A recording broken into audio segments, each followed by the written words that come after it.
I'm Jack Nichols and welcome to He's going to break Hayesmith's world title.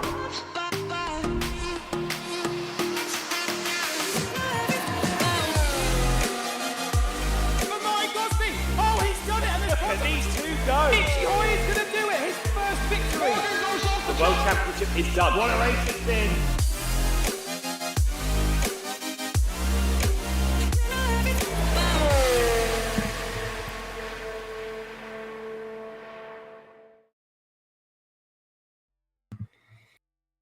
Hello everybody and welcome to the fourth round of the Formula SimRacing VCO World Championship live here from Silverstone. One of the most famous circuits in all of motorsports plays host to another round of a fantastic 2023 championship that is seeing Jurnej Simončić back to his vintage best. It's going to be another fantastic race here and one of the fastest circuits as well we've got on our calendar here. It's going to be short and sharp and action-packed as well. My name is Ewan O'Leary, alongside Zach Sweeney for the evening. Once again, Zach, we're looking forward to this one, our home Grand Prix. It will be the home Grand Prix of some on the grid as well, and it's been a good season so far. We're already approaching the midpoint of it, though. Round 4 of 9, after only starting about 2 months ago.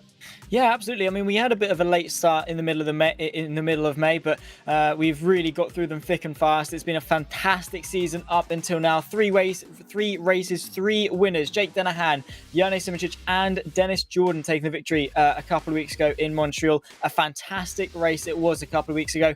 But here in Silverstone, it's fast, it's flowy, and while Akron Pro really set the stage up well for what is going to be 52 great laps to come. Yeah, absolutely, and all of the intrigue that's going to come with it as well. Let's take a look at where we're going for the rest of the season as well here in the World Championship this season, because it's an interesting schedule coming with Imola in a few weeks' time. Then we've got Spa, separated by a couple of weeks, Monza, Suzuka and Sao Paulo. Got to say, Zach, it's fairly iconic Grand Prix circuits to come for the remainder of this one, and in fact that's the real feeling we've got throughout the entirety of the World Championship so far. No oddballs in there, just some of the best Grand Prix circuits in the world, and that's exactly what you want from a championship like this. It is, yeah, absolutely. I mean, well, I think we've really hit the nail on the head in terms of the calendar this year. We've got 9 races, which I think is a pretty good amount for a season. There's enough to keep us going and keep us looking forward to some regular action, but there's not too much that it's becoming overwhelming and getting boring. So I think we've really got the right number, and the venues themselves are just second to none. I mean, Bahrain is a great season opener. Catalunya was a little bit iffy because of obviously how it's reflected in the real world and things, but I think it brought one of the best races up until this point. And then it's just the historic run all the way to Sao Paulo, which always brings some great season finales. Let's take a look at the point standings as well, based on where we are so far, because we've got a few rounds down now, and it's worth looking at them. Certainly, Jurnej Simončić is leading the way at the moment with 21 points over Jake Dennehan. Dennis Jordan has jumped up to 3rd with that race win at Montreal last time out, with Adam Maguire and Liam Duval, 2 FSR Esports drivers, inside the top 5. Gives us 5 drivers separated by 26 points at the top. David Mocek is in 6th place out of Petr Burliak, 2015 World Champion. And then there is Alex Siebel and reigning champion Colin Spork. A lot of work to do for him to retain that title. Jan Granqvist is rounding out the top 10. But it's fair to say that Simončić has had a very, very good season so far here, Zach. We always see this from him. He's only won one of the races, of course, but he was second in the other 2. And it's very, very hard to beat that level of consistency. It is. He's the only driver that's finished on the podium through all 3 rounds up until this point. And it's not like it was a runaway first place for the races he finished in second. He was always in contention for the race lead. A couple of things played differently, and he could very easily have 3 wins out of 3 for the season as a whole. It seemed like the year off didn't really play too much of a factor on him. He's come back, he's firing on all cylinders, and already building up, 21 point gap back to Jake Dennehan is a huge margin to have this early on in the season. Don't get us to do maths, but no. Yes, it is 21 points at the moment. That is equivalent, by the way, to one singular 3rd place finish over the course of a race weekend. So that's worth noting when we move forward for the remainder of this World Championship as well. Qualifying will be about to get underway here then, and you can imagine it is going to be relatively important with this circuit. Silverstone can even go one or two ways, really. It's either one of those circuits where you really can use the slipstream from the Wellington Straight, for example, the Hangar Straight, and all of these different corners into Brooklands and Stowe, for example, to overtake, or you can find yourself with such a high speed around here and such a difficulty in following that it can actually be difficult to overtake. So I'm interested to see whether qualifying is going to have a huge bearing on this, or indeed, probably more accurately, how much of a bearing on the end race result qualifying is going to have. But one thing is for absolute sure, based on what we have seen so far in this season, it's going to be a very, very close session indeed, and I would be surprised if half a second covers the top 10. Oh, yeah, for sure. I mean, so far our qualifying sessions have been separated by absolutely nothing. We've not yet had, I think, a margin sort of for pole over sort of 2, maybe 2.5 tenths. So it's been really, really close, really, really competitive at the sharp end. The thing with Silverstone, though, is as fun of a circuit as it is, as great of a circuit as it is, with these modern Formula 1 cars, there's not really that many heavy braking zones where you're actually just slamming the brake pedal down and you're downshifting all the way down from sort of 8th to 2nd at a hairpin or whatever. It really is just brake, downshift a couple, chuck it in, and away you go. I mean, you've got Vale, yes, you've got Village, but the corners before them, likes of Stowe, Abbey and Village, they don't really lend themselves well to following as such. So I think the name of the game today is going to be that hybrid deployment, making sure you can manage it, because Silverstone is a very, very thirsty circuit, very tempting to deploy all of your battery all at once, and if you're not careful, it's going to be very difficult to regen it because of how limited the amount of time you are spending on the brake pedal is here. So strategy, I think, is going to play a huge part, and also with that, maybe a bit of track position as well. But also on the flip side of that, you're spending a lot of time at high speed. The car model that we've got for this season has been phenomenal in terms of racing action so far, so I'm sure Silverstone's going to be no different, and well, hopefully we've got a race similar to that we've had over the course of the first couple of weeks of this season. Yes, qualifying is underway then. 10 minutes for the drivers to, or more accurately 3 laps for the drivers to set their times here today.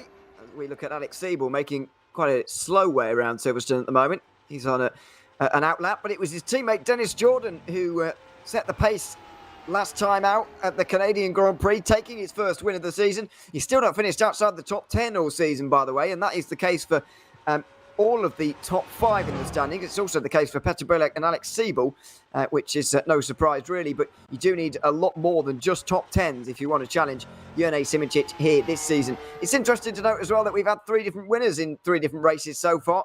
Will it be a 4th different one on this occasion? You would find it hard to bet against Jurnej Simicic once again, but you never know what's going to take place. Jan Granqvist is going to be the first driver to set a time here for Super Venturi. He is the first driver over the line at the end of that outlap there, and he'll be setting the benchmark for everybody here. Will Granqvist, he's had a decent season so far, especially good start to the season with a 4th place at Bahrain. It's slipped away from him a little bit in the last couple of rounds, but he'll be looking to bounce back maybe here at round 4 as the first lap times get underway. The banker lap times, if you like, you've got to at least get this one a little bit right before you really push and open the taps in the 2nd and 3rd laps.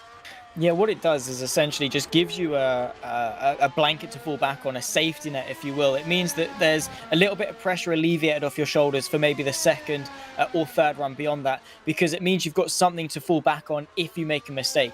If you make a mistake on this banker run, it means that the rest of your qualifying session is essentially very, very sort of jeopardized, because if you make a mistake on your first one, and then the pressure's on for the second one, and then the pressure sort of makes you make a mistake, then it's a 1-lap shootout, and then you're not going to be able to run at your optimum. If you can just put in a safe lap time in the opening couple of moments of qualifying, it then means you're in a good mindset, you've got a good lap time on the board, and then you can start to build upon that, push a little bit harder, get closer to that limit over the course of the 10-minute qualifying. And around Silverstone, as we said, track position is going to be very, very important, but also making sure you keep it within the track limits as well.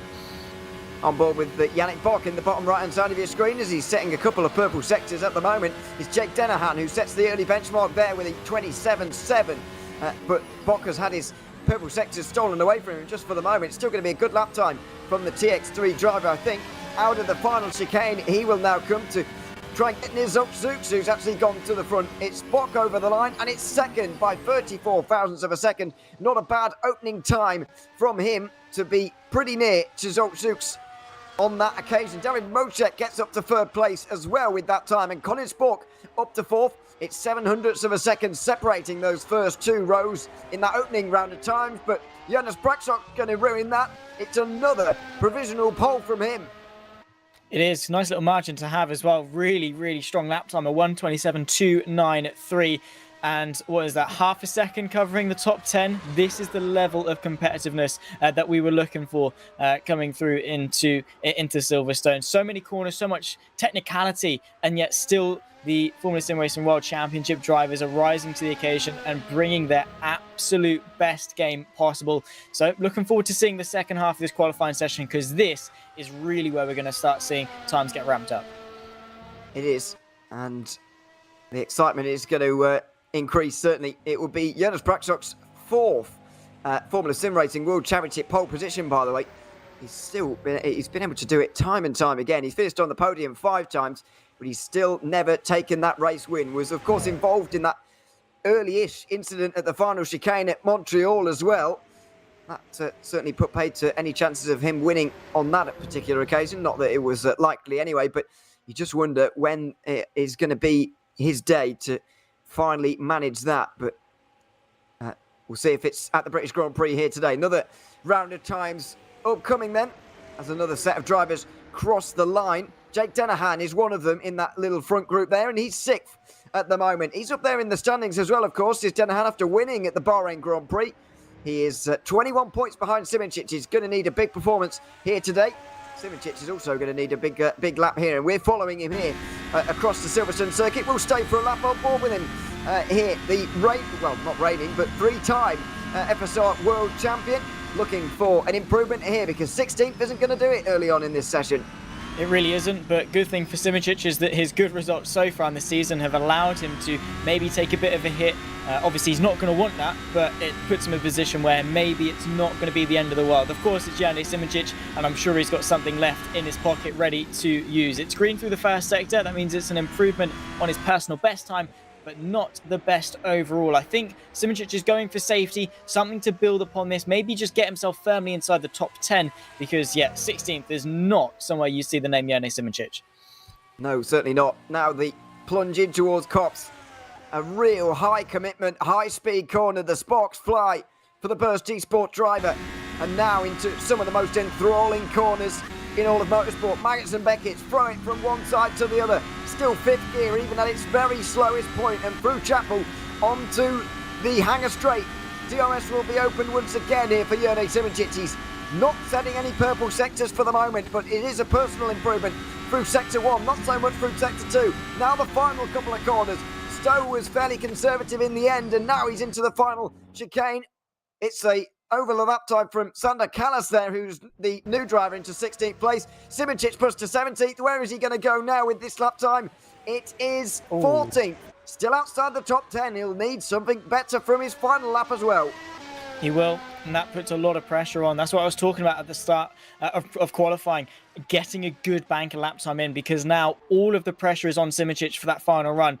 It's very unlike him to be off the pace. He's actually set a lap time identical to Adam Maguire, who's just in behind. Also, talking about Jonas Simoncic, it's a surprise to me that the R8Gs of Maguire and Duval are so far down as well, well outside the top 10 in 14th, 15th and 16th respectfully. Not at all where they would want to be. And considering how close the margin is in this qualifying session, to be half a second off provisional pole position is almost sort of unacceptable for a driver of their caliber. They need to arrive on this final lap. They absolutely do. What is Dennis Jordan doing here, by the way? I've got absolutely no idea what his strategy is in qualifying for this one, because he's, for whatever reason, just incredibly slowly driving around the circuit right now. Not sure whether Jonas Braksok is actually on a lap there, or whether our timing screen is lying to us. It could well be. But he's going to try and hold on for another FSR pole position ahead of Colin Spork, who did get up to second, by the way, with that next lap time. It's still pretty close. Top 10 separated by just under half a second. I'm glad that prediction has come off for me so far. It's slow out laps for everybody as the time ticks away. Final 90 seconds upon us in this qualifying session. It's still anybody's, really. I would say the top 6 are still very much in contention to take this pole position, and you never know, someone from even further behind could even surprise us as well. That's what we love to see about FSR. It always does have a bundle of surprises. Here's our provisional pole sitter of Yanis Bratchok. Has really impressed, it must be said, for our Nash competition over the course of this season so far. Not quite been able to really extract, exactly what he would have wanted from the car, but the pace has definitely been there. The potential has definitely been there, and well, looking to bounce back off what was a DNF in Montreal, trying to kickstart his season back into good stead. And well, at the moment, being on provisional pole is definitely a good way to do that. Of course, though, Colin Spork joining him on the front row as it stands, that's going to be very important for him to get a good result out of here, because his start of the season, the reigning champion, really hasn't been strong. Not so far. On board with Yanis Bratchok then. This is going to be quite a lap for the Arnage Brabham Esports driver. What a livery they've got this season, by the way. I've got to say, I very much enjoy it. And Yanis Bratchok wants to see it pinned on the front of the field in the British Grand Prix. Out on the Wellington Straight and under the bridge, now into Brooklands, one of the harder braking zones on the circuit, but as you can see, it's not that much of a slowdown. In towards Luffield as well, where we've seen some fantastic racing last weekend in the real-life British Grand Prix. We'll see if that is replicated here tonight in FSR as well. I'm sure it will be. The seconds tick away now. It's not an improvement from Bratchok in the opening sector there, but there aren't many green or purple sectors hanging about at the moment, Zach. No, there's not. It doesn't seem that people have enough to really improve in these final stages of qualifying. Of course, the track temps are incredibly high, 40 degrees Celsius. At a circuit like Silverstone, these tyres are going to be very, very hot. Of course, they do get a new set every time they come out of the pit lane, so they have to just manage the tyre temps. One slide, one overcorrection, and the whole lap can essentially be ruined by the tyres being too hot, essentially. So you really have to be careful. Bratchok into the pit lane won't even finish his final run in the session. He just has to hope that no one can improve, and I think he's probably safe in feeling that, because yeah, it's whites or greens everywhere else. It is, unfortunately for everyone. Bock is probably the most likely to improve position here. He only needs to find 8 thousandths of a second to get onto the second row instead, in place of Zoltzutzit. Into the final corner now for the TX3 driver. Just needs the traction applied out the final chicane, and he'll be all right now. Over the line for Bock, and it will be no improvement. Well, I thought he was going to jump up the order there quite a lot, but indeed does not. Alex Siebel may well do that as well for Ferrari. Dennis Jordan already on the second row. Can Siebel join him maybe? That seems like a tall order, but you never know. Over the line for him now, and it will be no improvement for him either. So seemingly, and we have seen this a little bit this season, the final laps in qualifying are not really the best ones to go for. It's more early on where you see the improvements, but it's Yanis Bratchok who takes pole position for the British Grand Prix, his 4th ever Formula SimRacing World Championship pole. Can he convert that to a good race result, a podium, maybe even a race win? Yeah, well, he very easily could. I mean, again, it just comes down to how good the strategy is. I'd probably say we're looking for a 2-stop, 2 on the hard, maybe 1 on the mediums, or maybe try and push it a little bit harder, go for that 3-stop. Either way, strategy is going to play a huge factor in this race, and it's one thing to put a good lap in qualifying. It's another thing to make sure you manage every single one of those 52 laps, because you've got to bring your A game for each and every single one of them, minimize your mistakes, even if it's one small mistake can have disastrous consequences. So it's a good start, but it's not over yet. Long way from being over. Still 52 laps to negotiate in the British Grand Prix here this evening. And it's going to be a very long 52 laps for Bratchok if he's forced to defend as well. Good to see, by the way, Zach, for Colin Spork there up in second place in this one. I think we've not really seen the best of Colin Spork so far this season. He's not been on the podium yet. He was pretty good in Barcelona at the Spanish Grand Prix, I've got to say. He was up there with his teammate, Peter Burlak, if you remember. But DNF last time out at Canada, that was quite a big crash in itself. I do hope that he can get to some of the form that saw him take a world title last year, but he's already so many points behind. It's hard to see him taking that title outright, even at this early stage. Yeah, absolutely. I mean, you always want to kickstart a season off well, particularly as the reigning champion. Surely that sort of gives him such good confidence coming into a season like this, but it's not been where he would want to be at all. I mean, as you say, Catalunya was a really good kickstart for him to maybe find some new ground, find some new confidence, because his his pace on that day was really, really good. I mean, there were 3 different teams fighting for the win that day, and Alpine were the ones to sort of rise to that occasion somewhat. And then that crash in Montreal, completely of his own volition, completely his own fault, maybe did sort of take a shunt to him a little bit, but I'm glad to see him back on pace here in Silverstone. He took the win for the 2022 British Grand Prix this time last season, and that kickstarted a form of 3 wins on the trot over the course of last season. So maybe we could see a rejuvenation here of Colin Spork. Not that he needs one, because he's already really young anyway. Yes, he certainly is. We're just doing warm-up at the moment, by the way, just over a minute for Jonas Braktop to collect his thoughts. Do wonder what Dennis Jordan can do from 3rd place as well. He's in a good run of form. And, of course, we've got to talk about Jone Simoncic. He did improve to 10th place by the end of that session, at least, but that is still a lot of work to do. I do feel like that's kind of the similar region where he qualified at Barcelona, actually, where he still was able to win the race. Admittedly, he did have a bit of negotiation to do on the opening lap in terms of traffic. In fact, he qualified in 11th place in that race win at Barcelona. So, it's by no means over here, but he got a little bit fortunate off the start with at the Spanish Grand Prix. Tom Lartalou, I think it was, who blew his engine on the start and created a whole load of chaos for a few number of drivers. I do think that Simoncic will be able to manage a good result even without that kind of look on his side. He'll probably start with a harder compound early on here, stick with some drivers who are on a softer tyre, and then strike at the very end of the race as he did on that day. But it's by no means easy. It isn't, but if anyone can do it, sort of Jone Simoncic can. He's a driver that really does nail the patience side of things, and that's really what you need when you're doing an alternate strategy like that. It's so easy when you're sort of gearing yourself up for a slower but more patient long run at the start to just say, you know what, sod this, I'm just going to go guns a-blazing, make up as many places as I can and burn my tyres. So easy to do that, and I think Simoncic is in the right mindset not to do that. He can play the long game, hunker down, manage his tyres, manage his pace, and look really quick in the long run. Simoncic, he's so much more of a racer than he is a qualifier. Yes, he is, although he's not bad at qualifying either, to be fair. But yeah, it's if you had to pick one of the two, you would certainly go for that. For a driver who's not that good at qualifying, he does have 29 World Championship pole positions, but then again, he has been racing for about 8 years in this series, so we can allow that. Even so, it's quite a tally that he has racked up over the years. Very much looking forward to getting this race underway. Got to say, it's another round of the VCO World Championship here in the Formula SimRacing, and it's another great race, hopefully, on its way as well. But already, as I mentioned early on, in the midpoint of the season, round 4 of 9, in the not too distant future, we'll be heading to the San Marino Grand Prix, I guess we'll have to call it, at Imola, then Spa, then Monza, which is the actual Italian Grand Prix, then the Japanese Grand Prix, and the Brazilian at Interlagos to round off our season. Above all, Zach, I think as neutrals, we can hope that we get a championship finale by the time we get to Interlagos. But some drivers are going to have to take quite a few points out of Jone Simoncic between now and then to be able to manage that.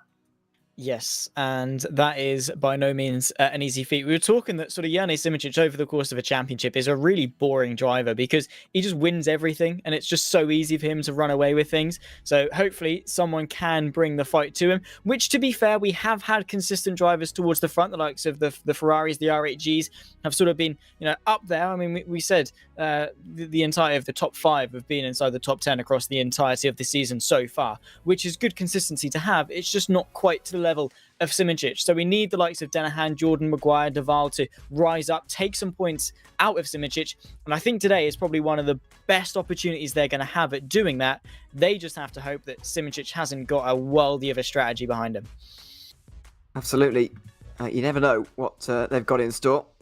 For some reason, we are still in warm-up at the moment, as it seems. We're just advancing forward towards the race right now. And we'll be underway very shortly. But it is going to be a relatively short race in terms of the actual time. Obviously, it's the same distance as all the others, but the average speed around Silverstone is very high. As Zach mentioned earlier on, not a lot of slowing down, not a lot of big braking zones, really.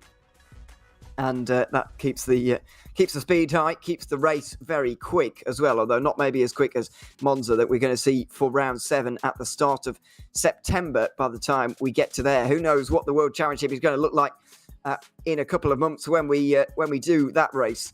It could have changed absolutely on its head. In terms of those drivers who are close to Simoncic in the championship, it's Denahan, Jordan, Maguire and Duval, all separated by 5 points between themselves. Jordan likely with the best chance here in this particular race to actually gain some of those points now. Let's move forward then to the grid for this British Grand Prix, part of the 2023 VCO World Championship. It's Jonas Braksok with his 4th FSR pole position ahead of Colin Spork. Dennis Jordan looking to repeat last time out's race win at the Canadian Grand Prix with one at Silverstone. It's Zolt Zooks alongside him. Yannick Bock will be alongside David Mocek on row 3 with Alex Siebel and Jan Krankvist sharing row 4. To round out the top 10, we will see Jurnej Simoncic alongside Jake Denahan. Denahan with that 9th position just ahead of the championship leader. Tom Lartelou will be alongside Mark Sluter on the 6th row of the grid. Robin Panzar will be in 13th position and lines up alongside the 2015 World Championship champion Petr Perliak in 14th. Mika Hakimi will be alongside Anna Maguire in not such a good qualifying for RHE Esports after a good Canadian Grand Prix because Liam Duval is in 17th. Sander Kallis is 18th, ahead of Jan Bosnitzer and Damian Skrobron rounding out the top 20. In 21st position, it's going to be Martin Mergley ahead of Matthew Williams, who performed so well in the Pro Championship last season. Jukka-Pekka Lalu was also there with Cosmo Prosciutto there on the 12th row of the grid. 25th position is Kostas Vamvukas with Stavros Muzeidis. Then it's Cam Roger making his first appearance this season in the World Championship. 27th ahead of Paul Auguslana in 28th. And Giordano Valeriano is in 29th. Well, 29 drivers line up on the grid, ready for 52 laps of racing at Silverstone. What on earth are we going to see here? Is it going to be the day for Jonas Braksok? Is Colin Spork going to have a bit of a World Championship renaissance here with a return to victory? Is it going to be Dennis Jordan 2 weeks in a row? Is it going to be someone else entirely? We just never know. It's hard to pick a winner out of such a list of names. Yeah, I mean, the grid there is just stacks of talent all the way down. Even when you get beyond the top 10, huge names in sim racing, drivers that have won not only in Formula SimRacing but also in other avenues of the industry as well. Big names here, and that just means that the stakes are just that much higher, the pressure is that much higher, and winning just means that little bit more. So yeah, I mean, probably the chances are it'll probably be one of the sort of the top 4 maybe that have the best chance at winning. That's natural. They've put the better lap in qualifying, but don't count out anyone behind that because of how crazy these races can get. The curveballs along the way, the track temp, the strategy, mistakes, incidents, anything can happen between now and the checkered flag. So do not count out any possibility. There's still a chance for, well, a good majority of this grid to come out on top if things go their way. But yeah, Braksok is going to be hoping for a bit of luck. Colin Spork is going to be hoping for a bit of luck to come his way to rejuvenate his championship and spark maybe a campaign towards the top. And Jordan and Ferrari, in all fairness, are on a run of form. They had a shaky start to the season and have since really been building up into a strong force. Missed the opportunity to say Spork needing a spark there, but anyway, I'll gloss past that. I'll write it down. Drivers just pull onto the grid, and those at the back, like Giordano Valeriano, having a bit of a job to get lined up straight in their box there, and he's having to reverse and try again here. Well, I don't know if we've ever seen this in the World Championship before. There we are. I think he's managed it at the second attempt, and we will be ready to go racing on this occasion. It's Jonas Braksok and Colin Spork on the front row together, both eagerly looking for that race win. It's the start of the British Grand Prix in the Formula SimRacing VCO World Championship. And the lights will go out now. It's a decent level start from the front row. Braksok just wiggles away into the lead now ahead of Spork with Zooks and Jordan battling side by side for third place. One of the Arnars cars goes off a little bit in the background through turn 1 as we head down towards turn 3 for the first time. It's 3 wide with Mocek involved. And Siebel's on the outside, continuing to not let this position go. He'll get to the inside and he'll get 7th, just ahead of Brocek. Then it will be Simoncic in 9th place. He's gained 1 from the opening moments of this race here with Jan Krankvist just behind. It's side by side as Jake Denahan tries to get down the inside of Yannick Bock into Brooklands as well. Side by side between them as they continue into Luffield. It's a clean start from the top 4 or so, but the fight for 5th will continue on. Beautiful racing, it must be said. Look at this. Bock having the inside through Woodcote. Has Denahan got the run to go to the outside of Kopp's corner? It's been a very clean start. They all settle in single file. No one wanting to risk anything too silly in the opening lap. A yellow flag, though, who's gone off in the background? couple of people, I think. Yeah, Liam Duval and Martin Yeah. Mergley have both gone off the road at Luffield, and we'll, I'm sure, get a replay, a look at that a little bit later on. But opening moments here, Jonas Braxok still leads ahead of Colin Spork. Then it's Sultux, Dennis Jordan, Yannick Bock, Jake Denaham, the top six. Alex Siebel got up to 7th place, just ahead of David Mocek, who's now just in front of his teammate. It's not quite the start that Yannick Simitic had at Barcelona, I think it's fair to say. He's going to have a bit more work to do in traffic, but he does at least have a teammate in front of him. He does, and he can sort of use him as a bit of a battering ram, I suppose, to help carve his way through the field. Of course, he hasn't gone backwards. It's still a step forward, a step in the right direction for Yannick Simitic, and still a long way ahead. Do not count him out just yet at all. And even if he stays inside the top 10, he's definitely looking still pretty good to pick up some decent points. So we'll see as the remaining 50 lap press on, but so far so good for our race leader Braxok, able to pull out ahead, crucially, of that 7/10 DRS range over Colin Spork, as well, continuing fighting in the background. Jan Vesnitzer trying to move his way through. A very stacked midfield, it must be said, and carnage in the opening moments. Yeah, very stacked midfield indeed. We've got a few pit callers, by the way. It seems that Giordano Valeriano and Cosme Pasuto were both involved in that incident at Luffield as well, which has set them a little bit further back in the race because they're in the pit lane after only one lap, unfortunately. Just following Vesnitzer here behind Adam Maguire. It's one long line, really, from the front, but Jonas Braxok's trying to make it a line from second place all the way down. The gap extends to just 0.8 of a second at the last line, the last check. Just trying to extend that out of DRS margin, I guess, Zach. It's not a second, of course, in the World Championship any longer. It is a bit smaller than that now, so Spork's going to have to be on his toes a little bit early on here to make sure that Braxok doesn't get away. But even if it was a second, it wouldn't matter because Spork right now is 1.0 away. Braxok has broken the DRS in the opening couple of laps. He has. He's done a brilliant job. Of course, using a bit more of the tyres potentially, maybe solely to get out of that DRS range. Of course, the 7/10 rule was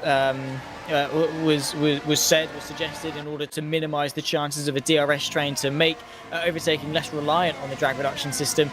But still, Braxok wants to eliminate any chance of Spork, Zooks, Jordan staying in touch with him for a long period of time. He wants to get out in front. He wants to stretch his legs, and he wants to command this race. Once he's gone in ahead and Spork, Zooks and Jordan all settle into their own train, maybe that's when we can see Braxok leaning off a little bit in order to save his tyres. But for now, I think it's go, go, go, get away, and then worry about things later on. Duval and Valeriano, by the way, already out of the race here as we have a look why. This is a replay of the opening moments. You can see Liam Duval on the inside in the orange and blue R8G car. Valeriano on the outside. There's Cosme Pasuto. It's 4 wide for a moment. Goodness me, that was Mergley tipped around in the red car as well. All sorts of carbon fibre strewn across the road there. And I mean, it's hard to really break down what happened there, to be honest, Zach, with so much going on. 4 wide through Luffield doesn't often work, and that's why. Yeah, it doesn't often work. And there's a very, very firm reason for that. There's not enough space, it's too tight of a corner, and there's gravel on the exit, funnily enough. So, yeah, probably not the wisest of decisions, and it was bound to go wrong. But it was just looking at it again, it just happened. There's not really much else you can say about it. It was just one thing led to another, and it was carnage and chaos for those at the back end of the start. A lot of damage, of course, a lot of premature pit lane takers.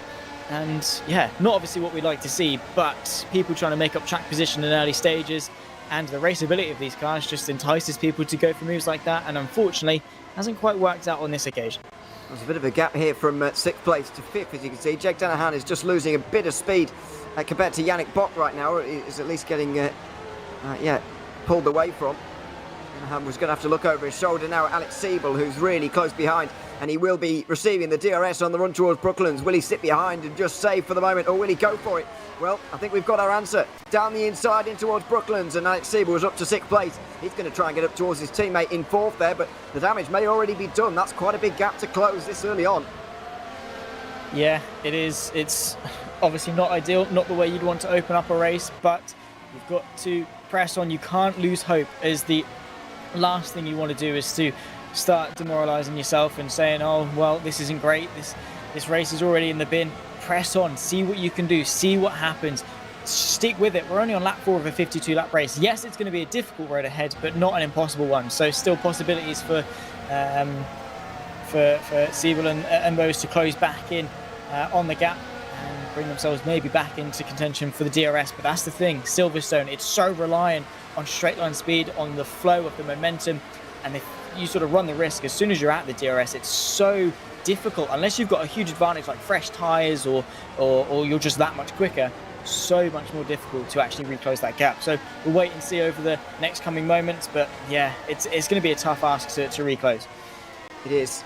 He's already giving it a go, though. Denahan was at least able to stay within DRS of him through the hangar straight there. We'll see whether he can manage it through the Wellington straight as well, or will David Mocek be the next one to try and go through on the driver, placed second in the championship at the moment after winning the opening round of the season at Bahrain. We've not seen him on the podium since, but Denahan has at least been inside the top 10 at every round so far. Out onto the Wellington straight again. He has lost the DRS. Mocek will close in, and it will have to be a bit of a later one. Siebel got this done quite early on in the corner, but Mocek certainly didn't. He has to make the dive, but in the end it wasn't much of a challenge. Denahan is getting overtaken quite comprehensively in the opening moments here. Yeah, he's not looking too great. Is our race one winner. Of course, it looked like it was a new man, Jake Denahan. I mean, he's flying out in front at Bahrain. He obviously won the Stock Car Pro Championship at the end of last year, won the pre-season coming in to 2023. And then obviously won the first race, and we all thought, wow, who is this? It's Jake Denahan, he's absolutely flying. But unfortunately since then, yes, it's been top 10s, which before 2023 were unheard of for Jake Denahan, but I'm sure he's going to be wanting more. He's going to be pressing on and hoping for more that comes his way. But look at Jane Simicic, he's next on the scene, inside a Stowe, outside line for Denahan. Simicic can't quite find a way through, but the swiftness that Simicic has just done on that, Denahan is falling, and he's falling fast. And Simicic doesn't want to be left behind by his teammate and Siebel as well now. I think Mocek has just been able to grab the DRS of Siebel, and maybe they can work together a little bit to try and catch the leaders, but Simicic has missed the boat a little bit here. He's allowed a bit of a gap to open up in front as well. It's going to be Sluter who closes in behind as well. Denahan will get the slipstream and the DRS as well of Mocek. Maybe it will be a case of waiting on the lap here for Jane Simicic. We ride on board with him through the opening sector of the lap. Out of turn 4 they go. And he's way too far back for a move on the Wellington straight, you would imagine. By the way, worth noting, and the only reason I haven't mentioned it so far is because it's so uniform across the board. Everybody has gone for hard tyres at the start of this race. I hope that we're not going to see one of those races, Zach, where everyone's on the same strategy, but I do fear that that might be the case based on what we're seeing right now.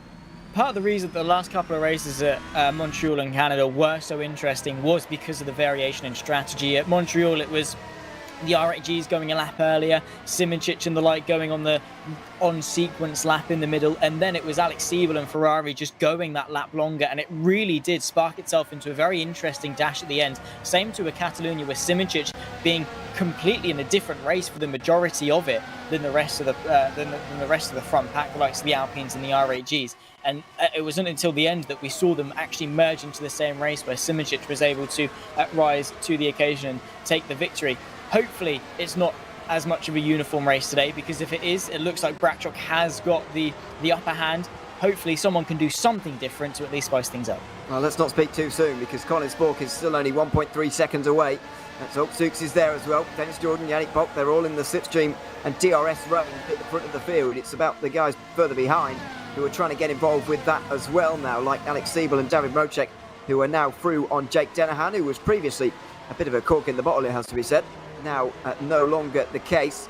Into the first few corners again for the leaders. Simicic not quite close enough to overtake Denahan, I don't think, on this lap either. He's a bit closer than last time at least, but even so, not close enough, you wouldn't imagine. Here's the run down towards Brooklands. It's going to be absolutely single file between everybody. I don't think he'll be worried too much about those behind him. He's not getting any pressure from behind yet, but Simicic is in danger of being left behind, and he's not quite as punchy early on in this race as maybe I was expecting. No, not really. He's taken a very conservative mindset. I honestly thought he was just going to send the move into Stowe on Jake Denahan on the first time asking, but he backed off of it ever so slightly. And, well, yes, he's not exactly under pressure from falling behind. He's not exactly doing anything great in order to work his way forward. So unless he acts quickly, his end result is going to be very, very limited. It's a long train, of course. Everyone essentially is benefiting from the DRS, and that is obviously negating the advantage that you get as a chasing driver. You can't exactly make the most of it relative to the car in front. Simicic has got the advantage over Denahan. Denahan hasn't got the DRS on Mocek, so he should have a quote-unquote easier time of finding a way through. I don't see a reason why he would be conservative. What I'm just trying to think why he would want to sit behind Denahan. There just isn't one. Go for it, get with Modchek and work your way forwards. I'm not going to doubt Yone Simoncic. I've done it before, and it's come back to blow up in my face on more than one occasion. So you'll learn this, Zach. Do not doubt Yone Simoncic until the very end, until the race is absolutely finished, because you just don't know what he's going to be able to do over the course of the day. Out onto the Wellington straight again for the leaders. Janis Brakstok still holds 1.8 seconds over Colin Sport. Then it's Zolt Zooks, Dennis Jordan, Yannick Bock, the top 5. But Bock has just lost a bit of speed here, and now Dennis Jordan has no pressure from behind. I think Jordan's pretty content to sit behind Zooks in that 4th place right now. There seems to be no rush at the front there. No, not really. It's just all queuing up behind Colin Spork, I think, essentially. And I think uniformly as a pack, not letting Brakstok get too far away. I think they all want to have a bid for the race lead and obviously not to fight too hard, because at the moment it's only 1.8 seconds, but that can very easily grow and grow and grow the more that pack fights. Right now there's no major incentive to go for moves if you're Jordan or Zook, so it's better to just sit behind, chill, save some battery deployment, use the slipstream to sort of ease the load on the engine on the battery, use less hybrid deployment for the same amount of pace, because, well, opportunities like that are definitely few and far between here at Silverstone. So yeah, it's a good thing to have, working with those around you, even if you are in direct competition with them. So yeah, looking strong, but Simoncic here right amongst the pack, and he's got a long queue of drivers behind him.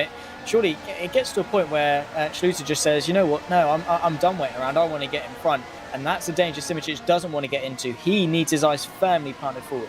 There's Petter Berliak in the mid-pack as well, 13th place, just ahead of Adam Maguire as well, who's up there in the championship, 4th place at the moment. Liam Duval is the RHG driver up there in the championship, unfortunately, well, they are both up there, aren't they, actually?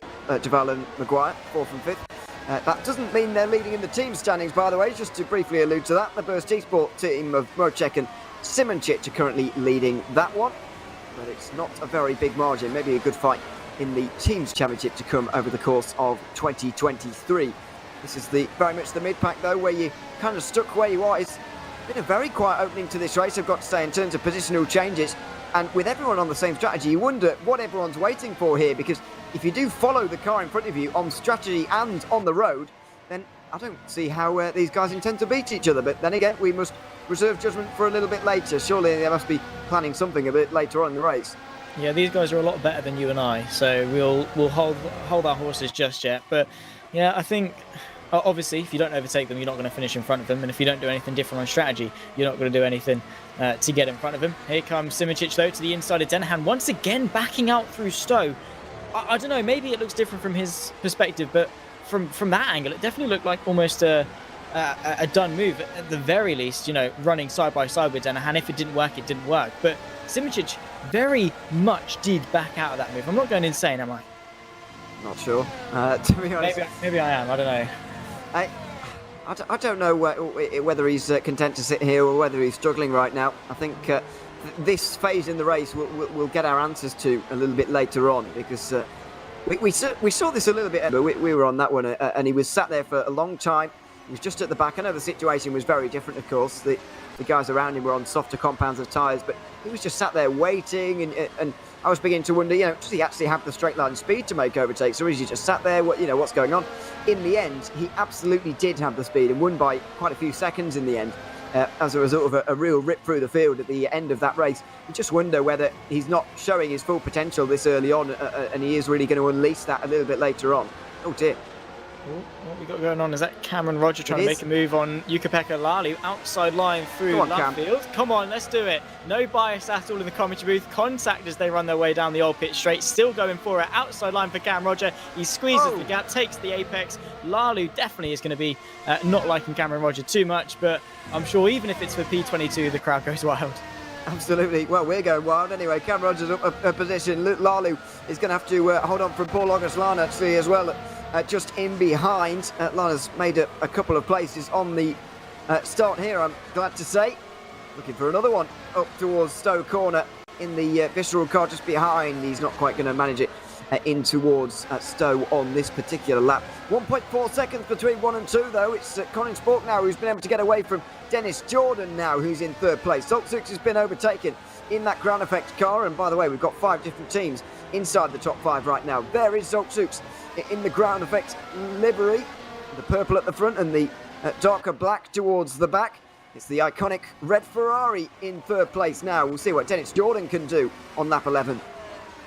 Indeed so. He's looked very, very strong in terms of pace. I mean, Ferrari as a whole come to the FSR World Championship this season. It was quite a late entry in all fairness, but they're here, they're impressing, and Jordan and Siebel have always been a really strong duo, and they're continuing to impress in 2023. So at the moment, it's looking to be another strong result for Jordan, but let's not get too far ahead of ourselves just yet. Because still a long way left to go in this race, but hopefully it is going to be an interesting battle for sort of 2nd, 3rd, 4th, 5th, maybe even if Brackshot if they can reel him back in, could be an interesting fight. It is all just dependent on that trigger point when things do start to kick off, because it seems that these drivers have got so much in reserve, they're just not quite willing to use it for whatever reason.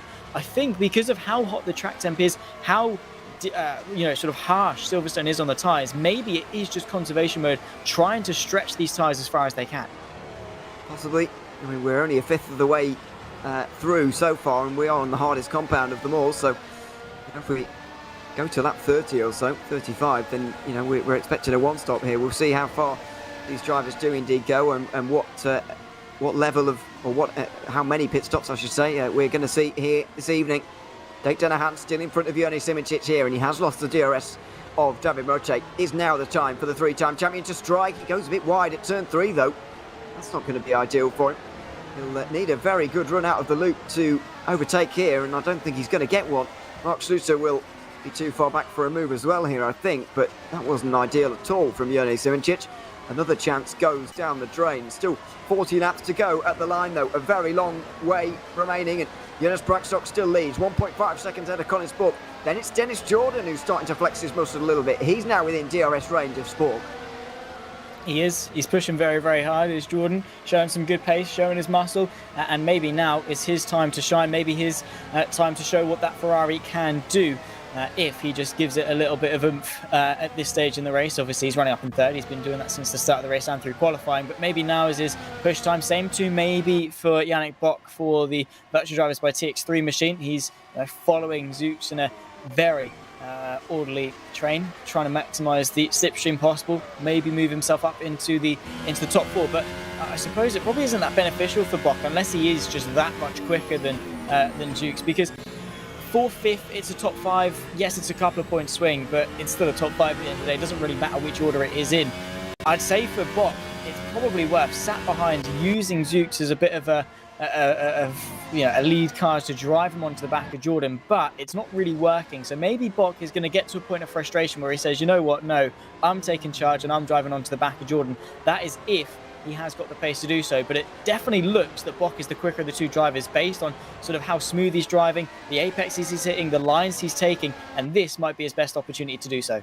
He's already pulled out alongside the ground effect car, and Yannick Bock was not going to need a second opportunity there, even able to pull onto the racing line again before Brooklands, and that is 4th place for him. You do worry a little bit about Zoltzuks now and the pace he's got in this race, because he started up on the 2nd row of this grid. He's now back to 5th place, and all of those overtakes were fairly easy. I'm not so sure Zooks has got the race pace at the moment to really contend with the guys that he's around.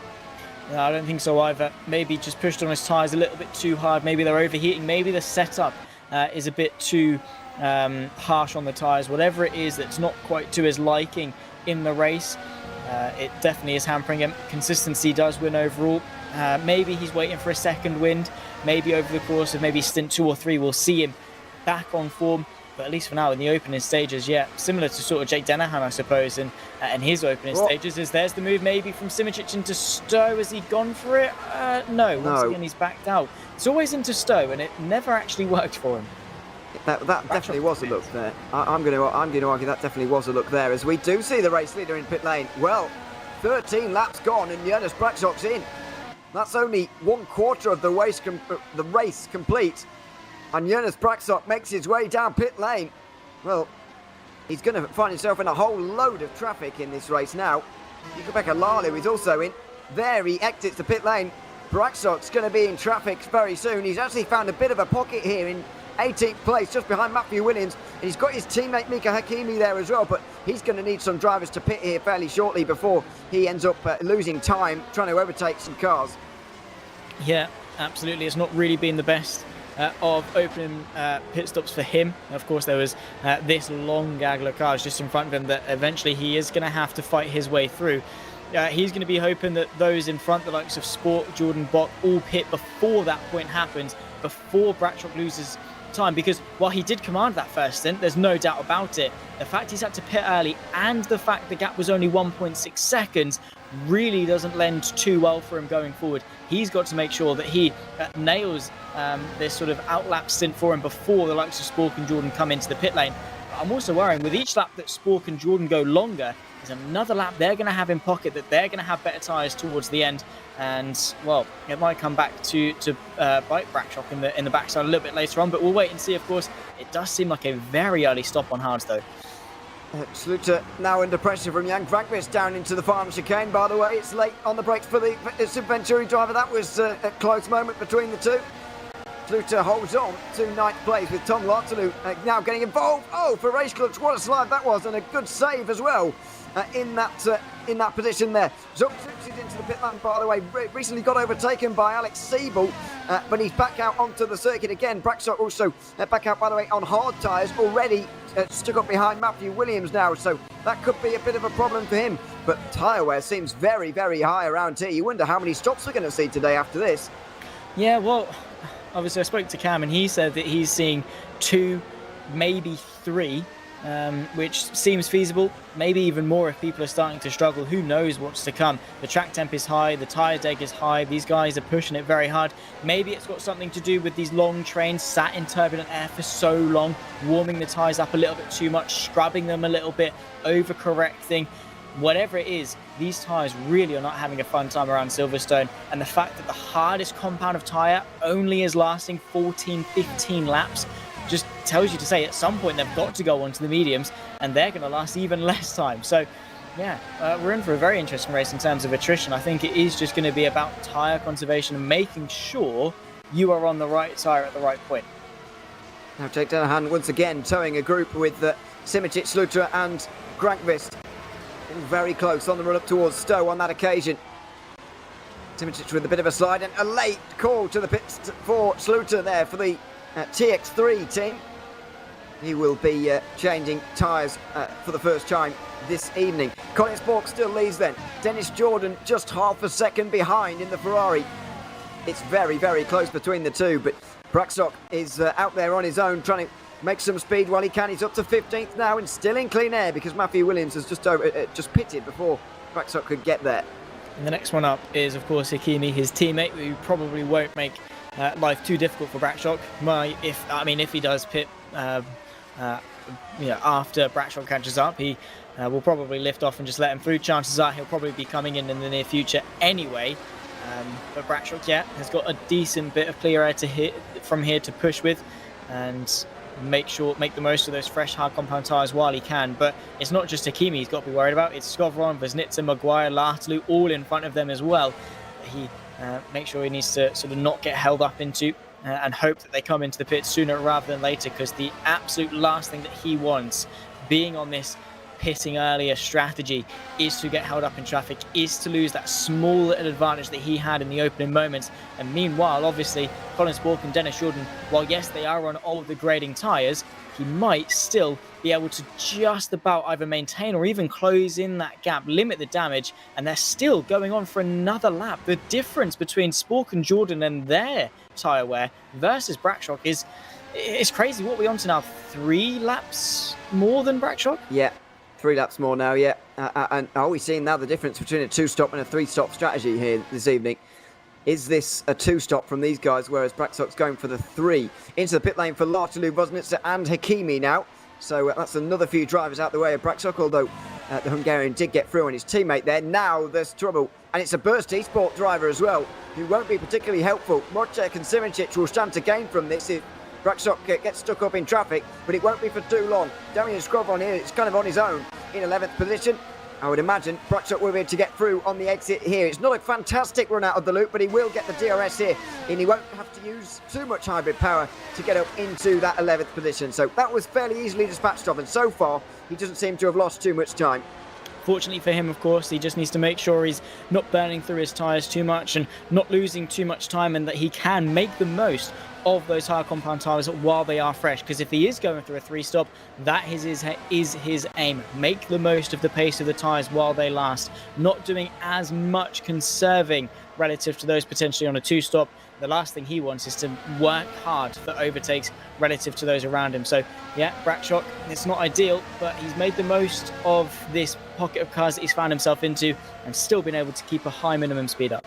Can you believe we've got a new tyre compound out on the left-hand side? Wow. I certainly can't. Jan Bosnitzer is on the medium tyres. What is he doing? That's the most interesting call we've seen so far today. The fact that they've selected the yellow wall tyres as opposed to the hards, which have been so widely used so far in this race. Further back, there he is in the Netrex GP car. 20th position, pretty much on his own, trying to catch up to Tom Lartalou just up in front. Dennis Jordan now leads then. Colin Spork in second position, but those two with a pretty much an exchange of places. It's fair to say, though, that Dennis Jordan is in quite some form at the moment. Winner of the Canadian Grand Prix, now looking strong in the British Grand Prix as well. Of course, yeah. Both of them have naturally had high amounts of tyre degradation as well. So it seems this is the environment that Jordan starts to fry them. He's looking very, very strong. And hopefully, for him, of course, he's going to be able to take the second one of the bounce and become the first repeat winner of 2023. That would be something.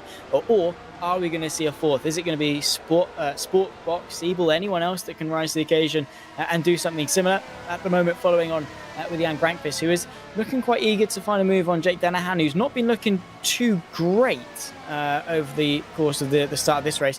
Also, Grankvist ahead of Simoncic. Was that Grankvist getting ahead of Simoncic, falling backwards, or was Grankvist always ahead of Simoncic? You tested me there as well. I think Grankvist has gotten through on Simoncic there, actually. But we could be wrong. I think that's the case. So, Schroeter has gotten in front of Mercedes, by the way. That's very wide from Van Vukas through Kopp's corner. All is well there, though. Nothing particularly untoward.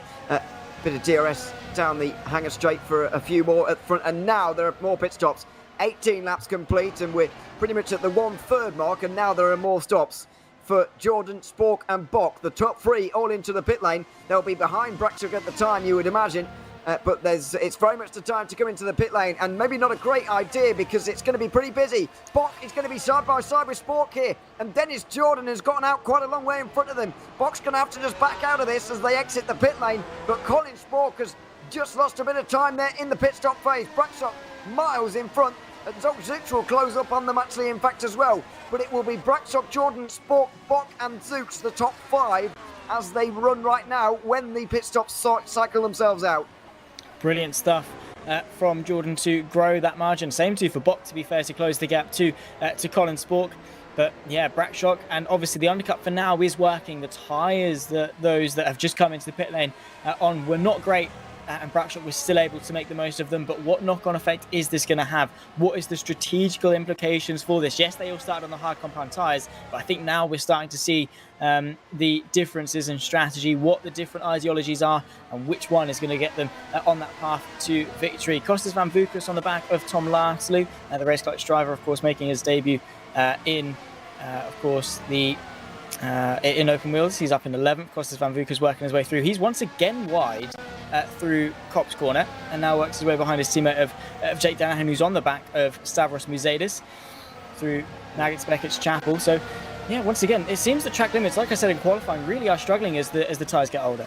Could be an easy pass there for Danahan to get ahead of Mercedes, and it is with the DRS. By the way, Mika Hakimi went off at Luffield on that particular lap. Not sure what happened to him especially, but he's certainly gone around. Joni Simoncic is going to retake the lead then, ahead of Bradshaw, who's right behind him at the moment, although Simoncic is yet to make a stop just yet. Just what strategy is he employing over the course of the day? Bradshaw is going to apply that pressure and will likely make the move at Brooklands, you would imagine. They're just making their way out of the loop right now and through entry. Bradshaw should be able to just slipstream and DRS past him. in towards Brooklands, although I think Simičić used a bit of hybrid there to make sure that he stayed in front and slowed up Braxock, because of course it would help Simičić in his own race if he was just able to keep Braxock behind for even a lap or two.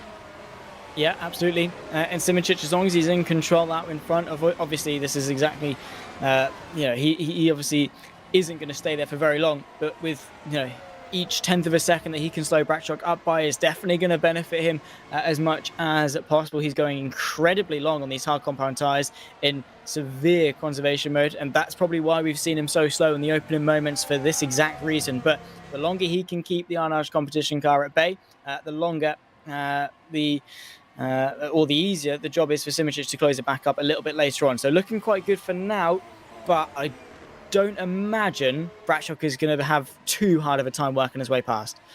That's going to be easy. Yeah, Simičić is into the pit lane now, so Jonas Braxock will take the lead.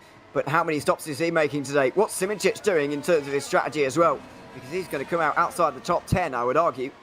But we'll wait and see. Is he going to be the second driver to venture from the hard tyres to something else at some point throughout this race? He pulls to a stop now.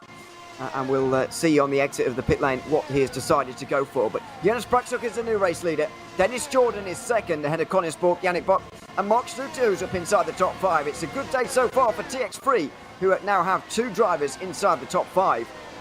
Look at them go. Yeah, really been a good race for them up until now. Bock and Schluter have really impressed in terms of their consistency and just their overall pace, it must be said. Of course, Yannick Bock has already been able to take 2 top 10s so far this season, in 11th place in the championship, so definitely a very strong start for him. Schluter is yet to get inside the top 10, so to sort of get himself inside the top 10 with the top 5 would be just that little bit better for him, and extra points for TX3 as well. So far so good for them, but again, with the strategy still to come and everything that is still in store as we sort of approach the second half of this race, nothing is set in stone until we cross the checkered flag. Absolutely not. This is Petr Perlek right in the mid-pack. In a real interesting battle here with Frankvist and Voznica just up in front, as well as Jake Dennehan. Tom Lartalou there as well. Just behind Perlek is Adam Maguire. Ferrari Esports. It's not been a great day for them so far. Well, Purse G-Sport do have 2 of their drivers doing relatively well. There's going to be some points lost for RHG in the team's standings, you would imagine. Third in the team standings, by the way, is Ferrari Esports, and maybe they'll be gaining most out of the 3 teams, since they are 2nd and 7th as things stand in the race. You can just see in the background of this group, though, I think the important point here, Zach, is the fact that Jonas Simičić is closing in. 31 laps to go as we cross the line here to start this lap. Simičić will be here soon, and it will be important for him to get through the traffic quickly.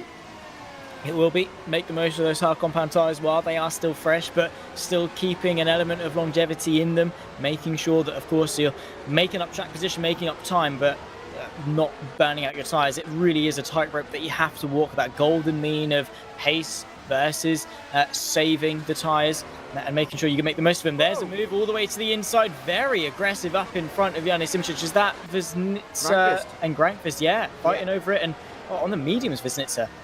Yeah, so maybe those mediums already falling away, and Grankvist trying to go through. They're exchanging places on the way out of Luffield. It looks like Grankvist has had to settle for that position. Oh, dear me. I think he was pushed out a little bit wide there. Caught a glimpse of them just in the background. That was not ideal, but now the tensions are going to be very high between them. Petr Perlek will close in as a result as well, and that group is going to be very exciting to watch up towards Stowe, as we see Zooks just ahead of Brocek now on the hanger straight. That'll all be fine. And Voznica has actually fended off Grankvist on this occasion on that lap. He's done a very good job to do that as well, because based on what we saw there, Grankvist was heading down the inside. He was being shoved to the inside, of course, but it was not a done deal, and Voznica did a very good job to make sure that he hung on to 11th place on that lap there as we go over 30 laps to go. Yeah, approaching the halfway mark of this race, already 23 completed. It's been an interesting race up until this point, and on the back of Zoltjutz is Davin Rotchek, trying to maybe mount a challenge for what is 7th place at the moment. But I suppose at some point you do have to go onto these mediums. You have to change compound. So Voznica is obviously, his mentality is, well, do it now and suffer, and then hopefully see the rewards a little bit later on in the race. But look at this in the through the Wellington straight into Brooklands, and Wojciech has worked his way very easily to the inside, making the most of the DRS, making the most of the slipstream, and up now into 7th place. Zooks is still falling backwards, unfortunately. It's been a good qualifying from the Ground Effect SimRacing driver, but not so much of a good race. Unfortunately, Sander Callas, by the way, is already out of the race as well for Ground Effect. Not sure how he's DNF'd, actually, but it's been a difficult race for them so far, only losing places as opposed to moving forward. Adam Maguire still embedded in this battle at the moment in 14th place. He's got Burlak, Grantquist and Woznitzer just up in front of him right now. Through Maggots and Beckett's they'll go. And I don't think any of them are close enough to any of the others to have a move in towards Stowe Corner for the moment. So we're very much in a waiting phase of the race all over again, although we're about to hit the halfway mark. And Jennis Buckshot might well be in all over again. It only took him 13 laps to make his first pit stop. Now he's completed another 10. Absolutely. I mean, surely it's got to be a 3-stop for him, because there is no sort of sense of tyre conservation in that Arnage Brabham Esports machine. I mean, the start that he had told you almost everything you needed to know. He just flew off the start, maintained that gap for the rest of the course of the stint. And I think it was that initial getaway phase that did damage Brakshock and his first stint. Maybe this one has been a little bit, leaning back a little bit and saving them more for a longer second stint. But, well, with the way he's going, he's definitely going to struggle. But is it necessarily the wrong way to do things? Could this still work for him? Could being aggressive and taking those short stints still come out on top? It all depends on how he's managing the pace and how fast he is going. But, well, that's another thing entirely, because this midfield is absolutely intense. Tom Lartley searching for another place forward, and, well, Zooks is hoping that he doesn't fall back another place. In terms of Braxton, though, I do worry a little bit that he's going to find himself in this region of the order in the midfield, as Lartley just gets through on the straight there on Zooks. That was a bizarre overtake, but he's managed it, and now Zooks is wide at Cops. Denham will be closing in now, and it could well turn from bad to worse here for Zooks, and he could be outside the top 10 very, very quickly. Lartley is in 8th place, then he's looking good in that place. Will Zooks be able to hold on to this and towards Stowe? I think he will just have enough on this particular lap, but now there's Denham right behind, and I think Denham will want to turn his race around a little bit. He's spent quite a lot of this race being overtaken so far. Maybe he'd like to perform one himself.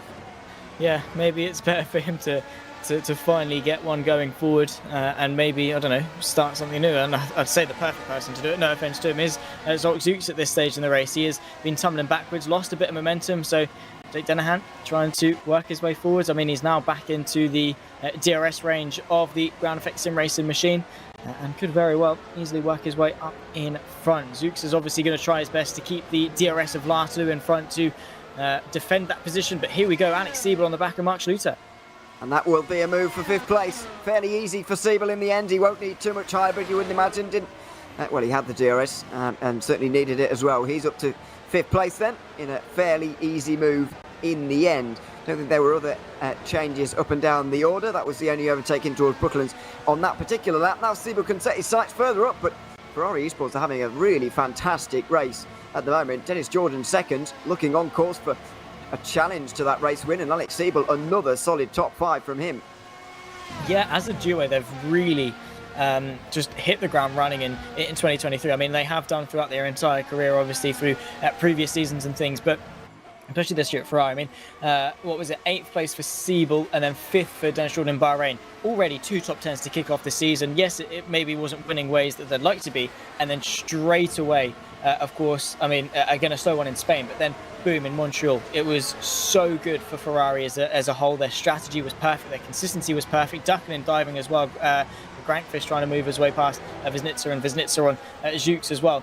But yeah, Ferrari have just been looking so strong. They're going from strength to strength, and if Jordan can solidify a second win in a row, that is putting their nail in the coffin that they need to be taken seriously. Alex Siebel, by the way, has finished outside the top 5 3 times in a row now in the World Championship, which it didn't happen at once during 2022, by the way, and has never happened in his World Championship career either. He's only had a few finishing positions outside of the top 5. In fact, the most he's had in the whole season is 3.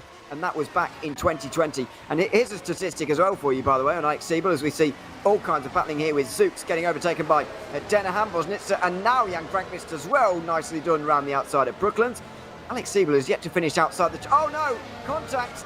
and Grankvich goes around into the grass. We'll get back to that because that was definite contact there, and it's all kicked off now. Adam Maguire is going to try and make up places as a result. He's looking towards the inside of Perlek and Zooks, who get through on the ground effect car, but Grankvich is going to be pretty unhappy about all of that.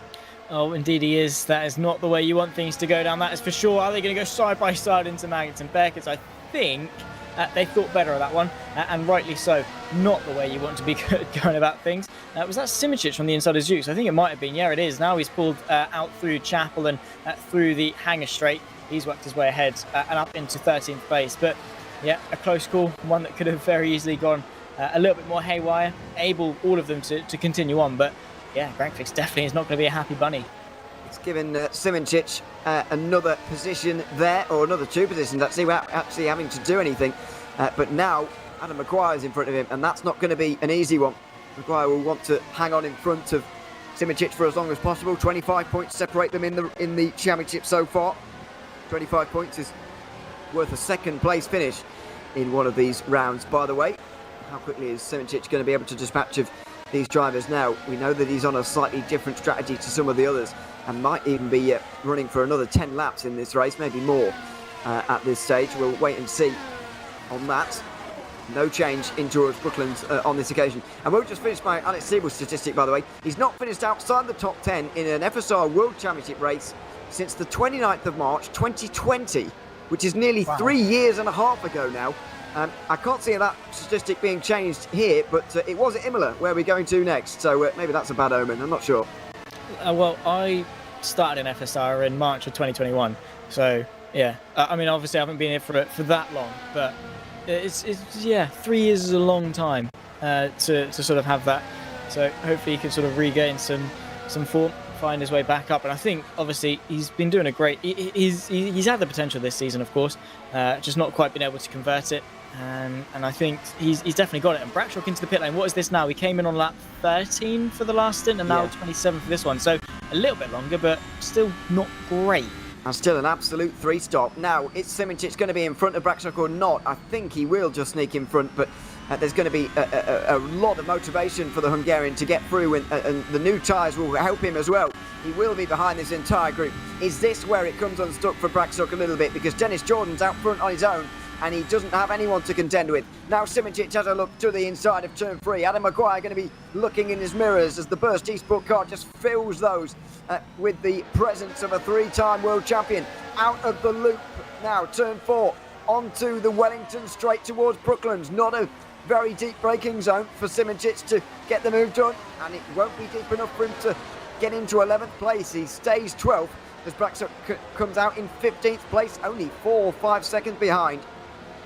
Yeah, so 11th though, of course, as the race goes on, he needs to hope that he can maximise that 2-second margin he's got up to Damien Skovron to push on those fresh hard compound tyres, and obviously relative to Simičić. And well, if Simičić is even in the same race as Bradshaw, I don't even know if that is the case yet, but we'll find out as the race continues. Right now, I think Simicic's main advantage is to survive this portion of the race with everyone around him.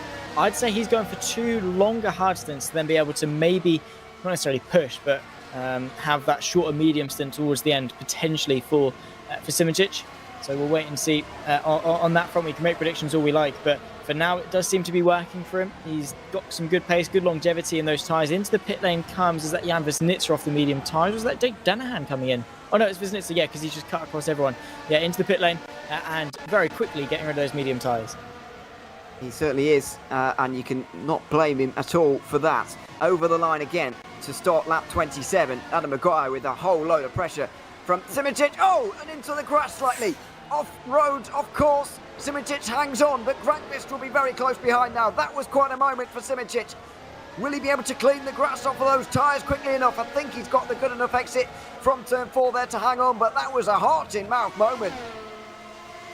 It was so scary, so close, especially at those speeds. Onto the grass can very quickly end your race if you're not careful. Well controlled, and well, going to be a nice big breath of and a sigh of relief, I suppose, that didn't go as wrong as it did, because of how sensitive these open wheel cars are, how easily things can go wrong, the power through those rear wheels, and how slippery the grass can be at times. I think he can definitely breathe a nice sigh of relief and just relax now, bring his heart rate back down and settle back into this race. Well, yeah, heart rates of everyone will be just decreasing slightly as it settles down again. Simicic still 11th in the field. We're looking at Jake Dennehan here, closing on Tom Lartelu, who's having a good race himself right now. Is the Frenchman? He's having a good season. In fact, he's was 10th at Bahrain, just missed out on the top 10 last time out at Canada as well. Could be another one on the cards for him here at the British Grand Prix as Mark Schluter comes into the pit lane as well at the end of lap 29. Dennis Jordan continues on in the lead, but for how much longer? How many stops is each driver making at this stage, and who's going to be going on what tyres at the end? Because after all, pretty much everybody's used hard tyres exclusively so far, and that's got to change at some point. Jan Vosnitzer as well going for another set of mediums. Clearly he's the only driver who likes those tyres. Yeah, he wasn't too bad on them as well, which is the surprising thing. He was able to keep them in a nice window of them. Obviously, they did degrade quite quickly, but it seems Vosnitzer did make them work long enough for him to be fairly confident to go for them for another stint. Otherwise, he wouldn't have touched them again. He'd have ticked it off on the box of race rules and carried on the hards. But yeah, feeling confident in those medium tyres to carry him maybe to towards top 15, top 10, wherever he eventually ends up. But yeah, strategy really taking a high precedence, and well, we definitely are eating our words now, considering that how uniform it was on lap 1 with everyone on the hard compound tyres, and now things have just blown themselves up a little bit in strategies all over the place. Well, it's changed a bit, which is good to see, but still a pretty uniform race in terms of strategy now. We're over halfway in this one. This is Cam Roger, by the way. First view we've had of him for quite some time. He's made 2 stops, I think, so far. 3 stints on the hard tyres. This is his 3rd stint. He's more than a minute back from Dennis Jordan. And coming off the back of very nearly winning the pro race. So it's quite a lot of driving here this afternoon for Cam. Yeah, he's kept himself busy, hasn't he? He's off the high of nearly winning in the pro race, and then he comes into the WC and gets a reality check down in P24. I feel bad saying that. He nearly got points a couple of seasons ago, actually. I think it was 2021 at the very final race of the season. He often makes an appearance for the last round and into Lagos. I think it was at 2021. He very nearly got points, but I don't think he quite managed it. But even so, yeah, it's not going to... although it's not quite... That was back in the day when only top 10 got points. Now top 20 do, and so it's a bit more possible for everybody to manage it. But his teammates are certainly managing that right now. Demir Skrovron, for example, his actual teammate is 13th. And his Burst Esport compatriots are Mrocek and Simicic. They're both in the top 10 at the moment and still waiting for the moment to strike. Simicic still hasn't got through on Adam Maguire. He hasn't. But, well, yeah, I mean, he's been sat in the wings for quite some time and waiting for an opportunity. But Simicic has really played the passive game today. He's not been so proactive in making overtakes and going for those, do or die moves. I mean, he backed out with a couple on Jake Dennehan a little bit earlier on through Stowe. He's not quite been as punchy as we usually like to see from Simicic. So I think today is another day like Barcelona where he is just going to rein it in a little bit and play that very, very long game. And he's done a really good job of being patient, of just being able to sit behind and wait for a good opportunity and save those tyres for as long as possible. Because, again, as I say, it's so easy to get caught up in the moment and fight too hard too early and burn those tyres. So, yeah, Simicic, whether or not he wants to get a move done on Maguire, he's settled in nicely and he's, in reality, not really made that many mistakes. So far, it's been a really good race for him. It has been a fairly clean race overall, in fact. Mika Hakimi is into the pit lane as well, by the way, but he's going to drop a lot further back. Maguire now applying the pressure to Petr Berliak, who's just lost that bit of DRS to Jake Dennehan, who's very close to Tom Lartelu now. Will there be any moves in towards Brooklands from any of them? Lartelu defends. Oh, big dive from the inside for Jake Dennehan in 2nd in the standings, looking for 6th place in the race, and he does manage it. It was a late defence from Lartelu, but it didn't faze Dennehan, who was up the position no matter what. He wasn't going to be denied there, was he? He was willing to do pretty much whatever it took. Oh, absolutely. Sometimes you've just got to cover it off, keep the track position and press on. As that's wide. That's very wide. That's huge. Was that Adam Maguire? That's Adam Maguire into the barrier at Cops. Goodness me, it is. The REG Esports team have had a disaster today, and I'm afraid it's ended at Cops for Adam Maguire. Yannick Simicic will finally clear his man, but it's Adam Maguire who has really allowed it. There he is in the wall. He doesn't seem to have much damage. Can he actually pull himself out of that? Yeah, he does have front wing damage at least. So Zooks will get through, as will everybody else, but didn't really see what happened there to Adam Maguire, but it's really unfortunate. ROG Esports had 2 drivers within the top 5 in the championship standings going into today. I can't see that being the case by the end of today. Especially with how close that top 5 is. I mean, Davin Murchek was only 9 points off the back of Liam Duval. Peter Berlak only at 2 points behind that. So, yeah, not been the best day in the office for RHG, let's put it that way, after a run of pretty good results and good pace over the course of the last couple of races. And in all fairness, the season as a whole, they've been up there inside the top 10 on all occasions. 3 podiums between the 2 of them as well. So, yeah, they're definitely a strong outfit. Just Silverstone not quite being their day. Here's Simičić trying to dart his way to the outside of Brooklands versus Peter Berlak. Berlak, though, interestingly, is defending quite hard for this side-by-side through Luffield. And it's a long way around there for Simičić. He'll need the run off the corner to really have a go at Kops, and I'm not sure he's going to attempt it here. Berliak and Simičić, of course, battled so well and so hard for the 2020 World Championship. Now they're going at it at the British Grand Prix as well. Side by side through Kops. Oh, a little bit of contact as well. Berliak holds on round the outside of Kops, and now Simičić has got the inside for Magnussen Beckett, but he can't quite do it. Petter Berliak holds on to the position. What a fantastic bit of racing between the 2 veterans of this championship, and they'll run down the hangar straight to fight over it all over again. Simičić will have the better speed. He's got a bit more hybrid power, and he will finally get through into Stowe. What a fight between those 2. 4 World Championships between the 2 of them. Absolutely sensational stuff. Great respect given, of course, but it was Simičić that took the victory in that particular battle for now. Berlak, though, for whatever reason, did seem quite keen on keeping him at bay. Simičić had none of that, though, and eventually was able to work his way through and take the track position, and now got a good sight of Tom Laslu just ahead. And, well, the Frenchman, of course, has been looking very, very strong on his debut in open wheelers, usually sort of in the hypercar reign, in the endurance side of things, the virtual endurance champion, really, Tom Lashley for Race Clutch for season 15, was looking very strong, and now taken to open wheel and is doing a phenomenal job inside here as well. But Simičić is going to try and put a dent in his day ever so slightly as Brakshock tries to move his way up the field as well. A nice pass for 10th place now. Jan Vrankvist has been dispatched off. Brakshock still 15 seconds from the lead, though. And if he's making an extra stop here, he does need to get a bit closer to the likes of Dennis Jordan and Colin Spork. Because as of right now, he's nowhere near close enough to be able to benefit here. Unless, of course, he's making the same amount of stops as those he's running with or was running with earlier on. Can't see that being the case, though. He's getting stuck in a bit of traffic now. Petter Berlak just up in front of him for 9th place. And Brakshock will gain through Magnussen Beckett's the better line, in fact, as well as the tyre grip, you'd imagine. Berliak seems to be struggling a little bit in terms of hybrid power as well, and so Brakshock is going to be easily getting through. The Alpine Esports driver really struggling for straight line speed over the last couple of laps. Yeah, Silverstone obviously is very downforce dependent with Abbey, Village, Maggots, Beckett, obviously, and with Kops and things, there is quite a dependence on the downforce side of things. So maybe taking an extra couple of clicks for Berlak to feel at one with the circuit, feel nice and firm, planted with the wheels on the ground. But at the same time, it's a compromise you make. You've got the Hamilton straight, the Old Pitch straight, the Wellington and the Hangar straight, all to contend with. That's deep on the brakes from Brakshock, though, as Tom Lartelu and Jerne Simičić ride side by side for 7th place. Here's Brakshock on the scene, lining up now. Tom Lartelu probably going to lose a couple of places in the span of just as many corners.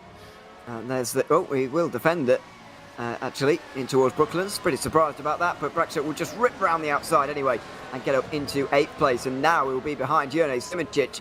We'll see what Simičić is going to try and do. Will he deny the Hungarian, or at least try to? Or will there be a bit of a letting through for Simičić here? Through Kops corner, on board. Oh, a bit of a slide on entry there for the Hungarian. That wasn't ideal. And maybe now he's not quite close enough for this move on the Hangar straight. Yeah, I mean, he's got to nail each apex of Maggots, Beckett and Chapel. But yeah, as soon as you make a mistake through one, it compromises your run through all of them. I mean, that's not bad out of Beckett's through Chapel and now onto the Hangar straight. But I don't think it's quite good enough. He's miles back. He's miles back. Mainly because of the hybrid power that Simičić just used. I don't know if you noticed, but on the exit of Chapel there, just punched out the corner, and that's exactly what hybrid power can do. But as you said earlier, it's quite hard to regenerate it around here, so you do need to use it sparingly. Yeah, you do. As I say, you're not on the brakes for very long. Usually the hybrid, as soon as you lift off the throttle and smack on the brakes, it turns back into electrical energies to store on the battery, but you're not really on the brakes for very long at Silverstone versus the amount of time that you'll spend full throttle using the battery. So Simičić has got to be careful and use it sparingly, but I think would rather keep Bradshaw at bay for as long as possible, similar to what we saw at the start of Bradshaw's last stint, where Simičić used a burst of energy just to stay in front and take that track position to force Bradshaw to run at Simičić's pace, even if it's for a corner, 2 corners, a lap, whatever it is. It's a way of slowing Bradshaw down, keeping him sort of within Simičić's control. Both of them are on 2 vastly different ideologies for this race, and yet still there's some considerable overlap. And I'm going to be very interested to see where these 2 line up in 16 laps time.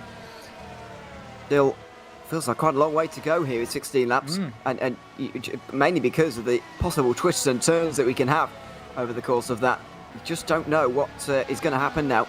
Simičić has caught up to Jake Danahan a little bit here. I wonder if he's going to put off this overtake of Bradshaw by making an overtake of his own here at Simičić on one of his main championship rivals, but you could argue that Dennis Jordan is becoming a much bigger championship rival here this season. He's 22 points back coming into today, at the moment leading this race by quite some distance and nearly 13 seconds in front of Simičić even at this stage. He'll go over the line again in a couple of moments time to start that 16 laps remaining. We can't be far away from final pit stops for some. I think Bradshaw has got a lot of work to do here. I mean, he's led this race for quite some time. He's had the pole position as well, but he's got a lot of overtakes to make and quite some time to make up as well.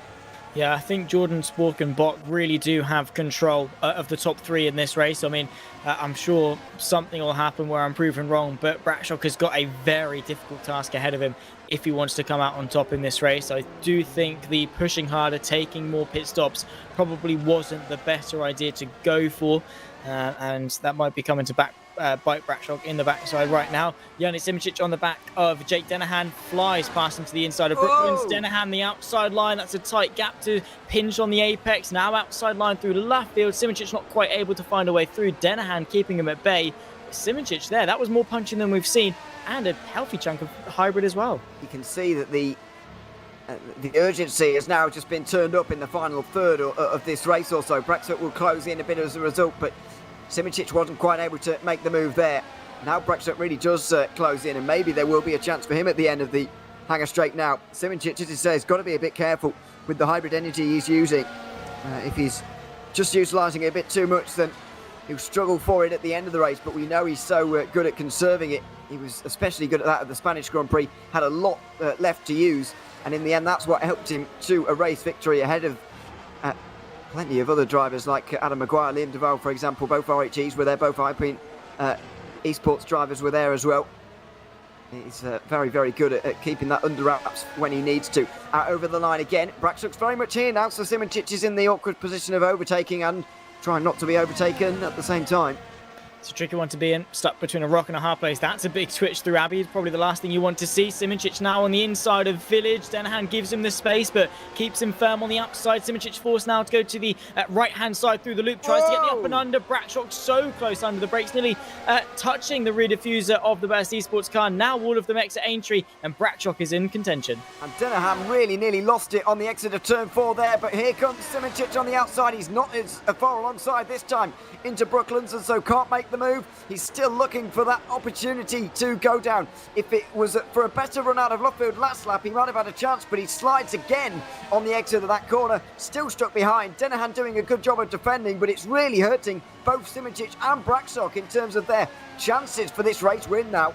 It is, but he's doing such a good job of keeping them behind. It's making for such a good battle between the two of them. But I'm sure Simičić and Bradshaw are going to be equally as frustrated. Simičić wants to get in front and hope that Danahan can sort of keep that defensive set up as long as possible to keep Bradshaw at bay and allow Simičić to get away. But look at how much closer Bradshaw is to Simičić than Simičić is to Danahan, nearly going for the move into Stowe, but they're still 6, 7, 8 as they were. Danahan from Simičić from Bradshaw into the pit lane. Comes the Slovenian. That's for his final stop of the day, and this is going to be his mediums. It will be. Plenty of mediums now flying around. Matthew Williams is also on those, along with Tom Lartulu as well. Jan Bosnitzer will need one more pit stop, by the way. I wouldn't say he's the net race leader at this stage in the race. We've also got the actual race leader, Dennis Jordan, into the pits with Colin Spork as well, and now Yannick Bok is leading the race for virtual drivers by TX3. He's just ahead of Alex Siebel. Then Jake Dennehan and Jonas Braxtock's battle for third place, followed by Jordan, who makes his way out of the pit lane again. And what tyres has he gone for on this occasion? It looks like mediums as far as the timing is concerned. I know the graphics don't say that just yet. We'll find out which one is lying to me in the next few moments. But Bob leads the way. We'll see how long this lasts for, because you'd imagine the final pit stops are very much upon us. Yeah, indeed. So, closing stage of this race, they just want to minimise the amount of time they're spent on those mediums, because obviously of how high the degradation is.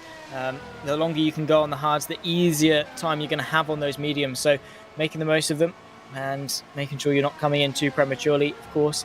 But only 13 laps left to go in the fourth round of the Formula SimRacing VCO World Championship. It's been such a good run up until this point for the British Grand Prix. The strategy has been all over the place, and still it continues. Here's a fight for 16th, Miki Hikimi versus Damien Skovron all the way down here. Skovron on the mediums, surely going to make light work. Maybe not into Cops though. Well, we had a look in towards Cops, but yeah, didn't go for it. And we'll stay in 17th position for the moment. This is just behind Petr Burlek, or a few seconds behind Petr Burlek, as Bot and Siebel come into the pit lane. With still 13 laps remaining. Jake Dennehan is in as well. We'll see how long Jonas Braxtock continues on now, because he's only got one stop remaining. Will he be able to push this on long enough for him to go on the soft tyres at the end? I think that might be a bit of a stretch, because as we've seen, tyre wear has been quite high today. Yeah, I'll be honest, I doubt the softs would last maybe a lap or two. Maybe that's a bit extreme, but you'll probably start to feel them at that stage. With how hot it is, they'll just melt on the track surface. So medium probably is the safer bet, just to be able to actually get the potential out of the tyre rather than stressing about overheating them as such. But Colin Spork has been flying today. He pulls out to the left-hand side of Schluter and gets his way back onto the podium. That is not really the person he wants to fight with. Colin Spork's only aim, tunnel vision onto the Ferrari of Dennis Jordan. Well, it's quite a gap to close. We've seen that Spork hasn't been able to do it so far this race, and he's now got limited opportunities to do that. David Mocek not far behind Jan Woznitzer right now, so Woznitzer and Braxtock will be out of the way here, and it will be the fight for 5th place between Mocek and Siebel, I reckon, and then Simoncic in 6th place, I think, will be ahead of Braxtock, but the Hungarian's going to be so quick at the end of the race. Just depends whether he can actually make the overtakes or not. That was a big slide from Woznitzer, or maybe it was the low camera angle you get around Maggots and Beckett's, not entirely sure. But it's still a very, very close race. This race is now finally going to just liven up a little bit towards the end here. It's been quite at times, strategically narrow-minded at times as well, but now the race is opening up a little bit, and the final 10 laps are going to see lots of position battled over, because everyone knows exactly what they're fighting for. Yeah, now we get a better picture of where each driver is, where they stand, where all that hard work through the last 40 laps has led to. Jan Woznitzer takes his final pit stop of the race.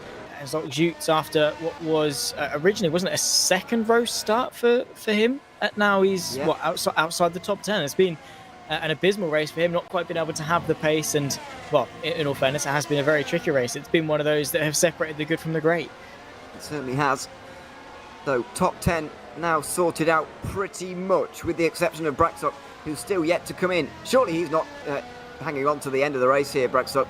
It would be an absolute miracle if he does that, but I've seen stranger things happen, I suppose.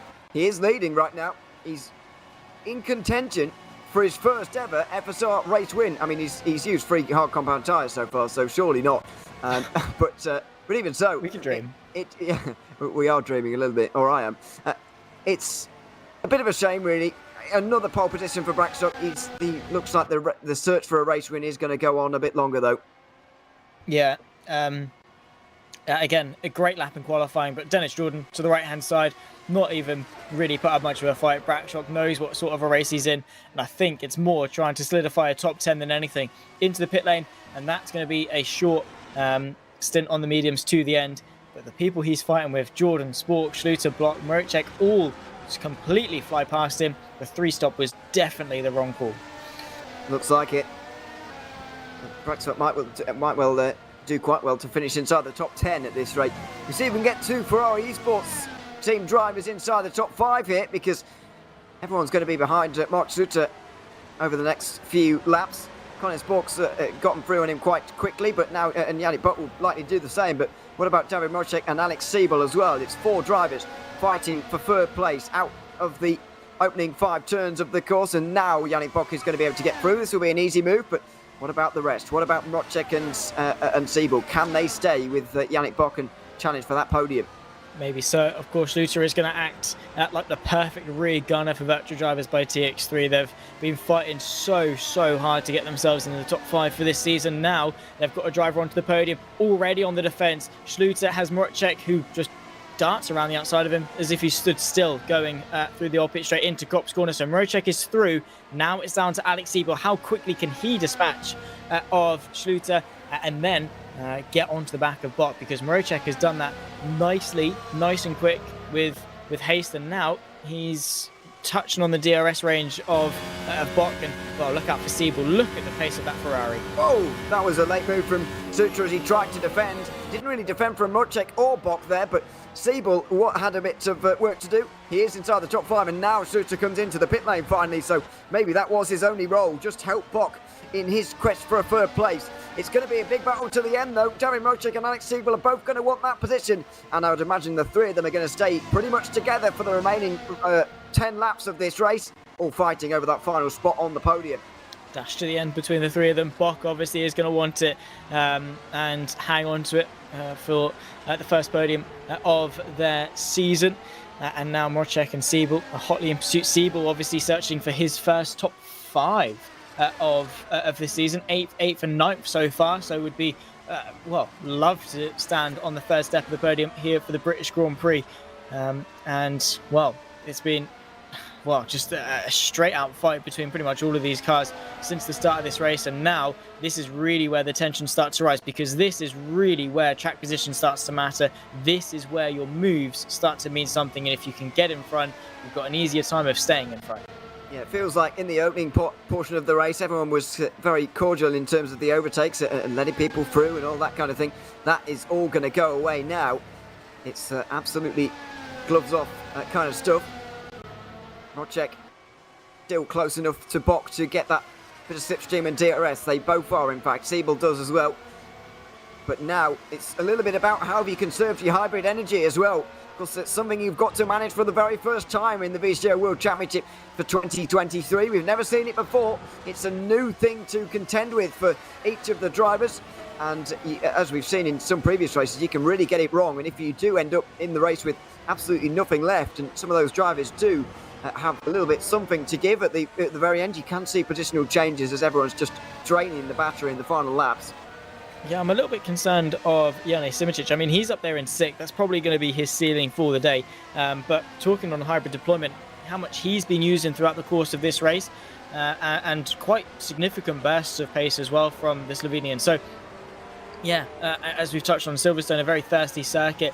Not got a lot of opportunity to regen, but plenty of opportunities to dump the battery. So, yeah, today probably more than ever. Maybe when we go to some other high-speed circuits, the likes of Spa and Monza specifically, that's really where we're going to start to see the hybrid deployment take precedence. But even, especially here today at Silverstone, it's just been a huge talking point. And, well, now we're going to see who's managed it best and who's got the most in their arsenal to deploy now. It's going to be very important. Bock seems to still have enough of a margin over David Mrocek at the moment.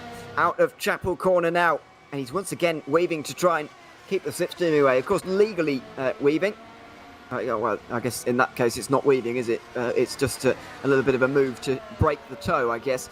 But even so, he would really like this podium position. So far, Yannick Bock has been in the top 10 on a couple of occasions. If you remember at Bahrain, he was qualified up there, but of course the 2 virtual drivers by TX3 drivers hit each other on that occasion, and it was a DNF on that occasion. 2 top 10s apart from that, but never inside the top 5 in the World Championship. He is making his debut this season.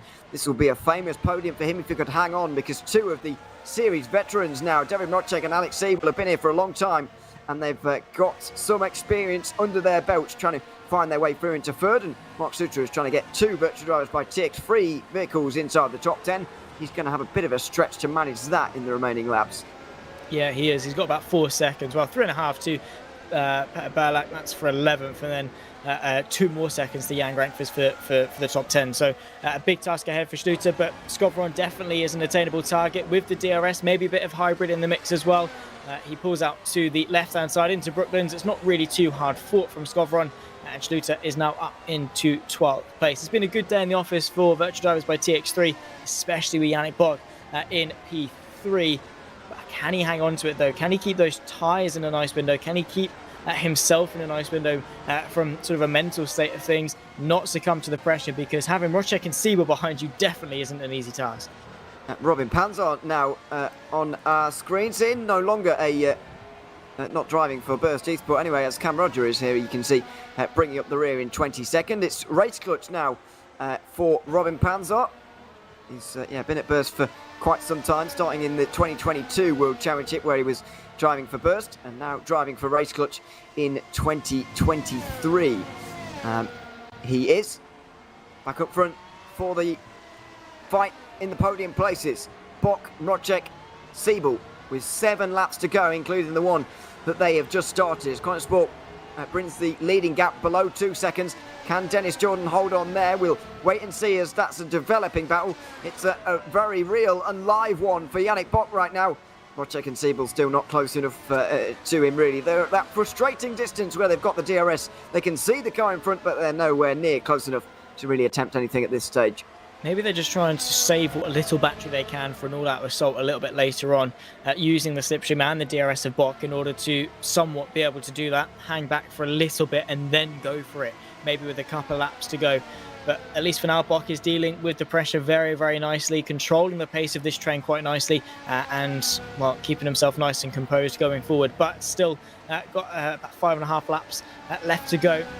And anything can happen between now and the checker flag, particularly maybe for the fight for the lead. Jordan, one mistake and Spork is all over the back of him, and particularly in this fight right here, Bock, well, he's got them at an arm's length, which is always a good thing. Obviously, DRS is always a looming threat, but at least for now, he's not having to, constantly look over his shoulder, constantly check his mirrors.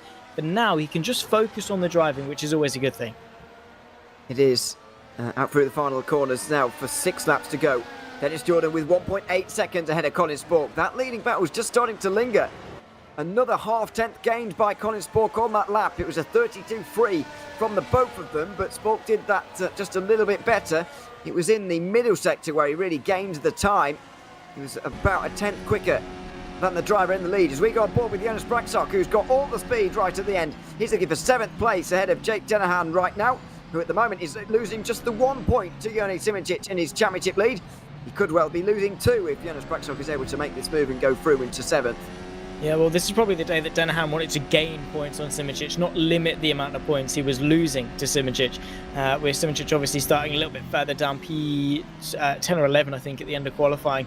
And Denahan could have probably worked his way forward and picked up a couple more points to close in that 21-point deficit, but not quite being the case. And Braxok is going to be looking to extend that misfortune for Denahan and get himself up in the 7th place. Obviously, 7th, 8th. I'm sure Braxok isn't going to be too happy with how this race has gone for him, because after his pace in qualifying, at the very least, I think a podium was expected.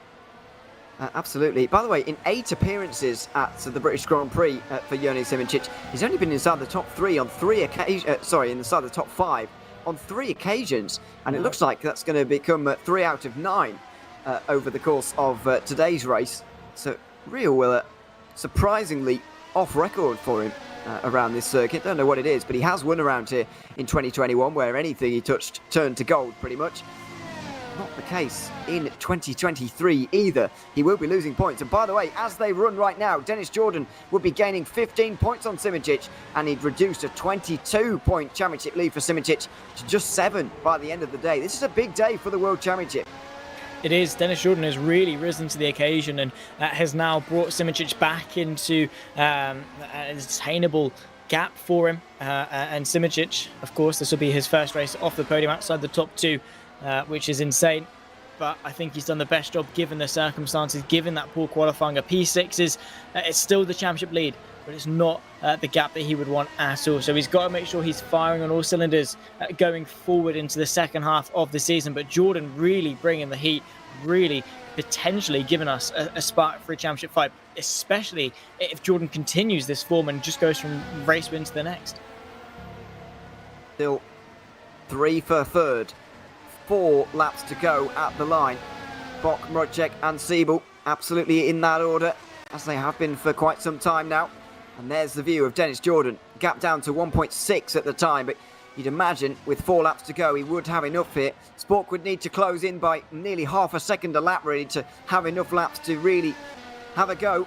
Unless Jordan has made a catastrophic hybrid power miscalculation here, unless he makes a mistake, you'd say he's on his way to his second race win in 2 rounds.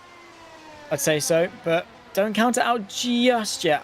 I'm probably, living on a prayer here with Spork winning this race and closing that gap, because it does seem a little bit far-fetched, but it's not a million miles away. It's not a 5, 6, 7, 8, 9, 10 second gap. It's 1.8 seconds, which isn't really that much. So Jordan still has to, keep his eyes on the road, keep focused, keep putting in those lap times, and, well, make sure that he's not falling victim to complacency. Another driver that's definitely going to have to be focusing on the drive is right here, Yannick Bock, hanging on for P3 with Davin Mrocek and Alex Siebel putting some pressure on him. He's done so good up until this point, but now as the checkered flag looms closer, it might be sort of go time for Mrocek, who just says, nah, this is when I'm going to put it into overdrive, and this is where I'm going to start to contend. Is this the moment? Davin Mrocek has bided his time in this race, and by the way, he will vault up from 6th place in the standings to 3rd, you would imagine. Well, I don't know if he'll get ahead of Denahad, actually. They're quite close together, aren't they? But he will gain on both RHG drivers who are unfortunately out of the race, Duval and Maguire, in what has been a pretty disastrous day for RHG. Ferrari Esports will be closing the margin slightly on Burst Esport in the Teams Championship, by the way. They'll be 1 and 2 at the end of the day, with Burst Esport next view still at the front of those standings, and Ioannis Simičić will hang on to his championship lead as things stand as well with that 6th position. But it's not a characteristically Ioannis Simičić day. We're used to seeing him challenge for race wins week in, week out, but you just wonder whether this track was just maybe not for him, or whether his qualifying has actually undone him a little bit here, because he did start down in 10th place today. Yeah, again, inside the top 10, a 6th place is a really, really good result. It's just not quite the result that Ioannis Simičić would want. Of course, his 3 top 5s in 8 appearances here at Silverstone obviously does beg the question that maybe this just isn't his circuit, and that does happen as Peter Burlak makes a mistake through turn 3. Jan Vesnitsa trying to go at the up and under route through the loop, maybe into Brooklands, I'd say, is his next best bet with the DRS, with the slipstream, and maybe with a bit of hybrid deployment as well. A bit of a wiggle there from Burlak, who kind of goes defensive, covers off half the track. Here comes Vesnitsa the long way round, gives him the inside from left field, nearly gets pushed off the track. Peter Burlak, in usual fashion, very aggressive with his defence. Yeah, 12th place. It's not been a great season for Burlak compared to what we've seen from some seasons from him in the past. He's never really replicated the form that took him so close to a second world title in 2020. In the end, a DNF at the Japanese Grand Prix, the penultimate round of the season, put paid to those efforts, and in 2021 couldn't quite replicate those efforts. Last season obviously wasn't here either, but at the moment, yeah, down in the championship, 7th place in those standings as of right now as we go back to the top 10. We're on the penultimate lap. The gap between 1 and 2 extends to 2 seconds. Dennis Jordan looks fairly safe in those places. Maybe the top 5 are all secure already. Yeah, I mean, they're definitely secure inside the top 5. I don't see anyone else breaching in. I don't know. Yeah, potentially. Unless something obviously changes right now, I'd say they could definitely be locked in. But don't count out one mistake. The tyres slipping, particularly those mediums. We've not seen them for these top guys as of yet. Maybe they've pushed a little bit too hard, particularly under the pressure. Who knows? Mrocek and Siebel definitely aren't out with it. But if Bock can just keep doing what he's doing, then absolutely, I think they're locked in position. Looks like it. As I mentioned with Dennis Jordan, well, actually, speaking of catastrophic hybrid miscalculations, I think Spork may have run out now. He's lost half a second. On the last lap, he lost 4 attempts, and he's continuing to lose time again. I don't think he's going to be caught by Bock and Mrocek and Siebel, but it just shows you what you can do without it, which is absolutely nothing, really, and he's losing a lot of speed. He is, yeah. It's gone from 1.8 now to 2.5 seconds. Maybe he is just in get to the end mode, maybe lost sight of the win, and is now just searching for a P2, which, to be fair, given his season so far on the back of 11th, 4th place, not too bad, but still not onto the podium with DNF in Montreal as well. I'm sure Colin Spork will absolutely take a second place from the front row start, and yep, hopefully it's enough confidence given to him to continue his form for the rest of the season. But absolutely nothing can be taken away from Dennis Jordan here. Once again, his strategy and his driving have been on top form, and I don't know, are those slides intentional? Is he celebrating a bit too early? Who knows? But at least he's, well, very firmly on course to take his second victory in a row this season. Well, you could argue that Dennis Jordan missed a very good chance to get involved in a world title fight last season. A bit of a poor run through the mid-part, which saw him finish outside of the top 10 3 times in 4 rounds.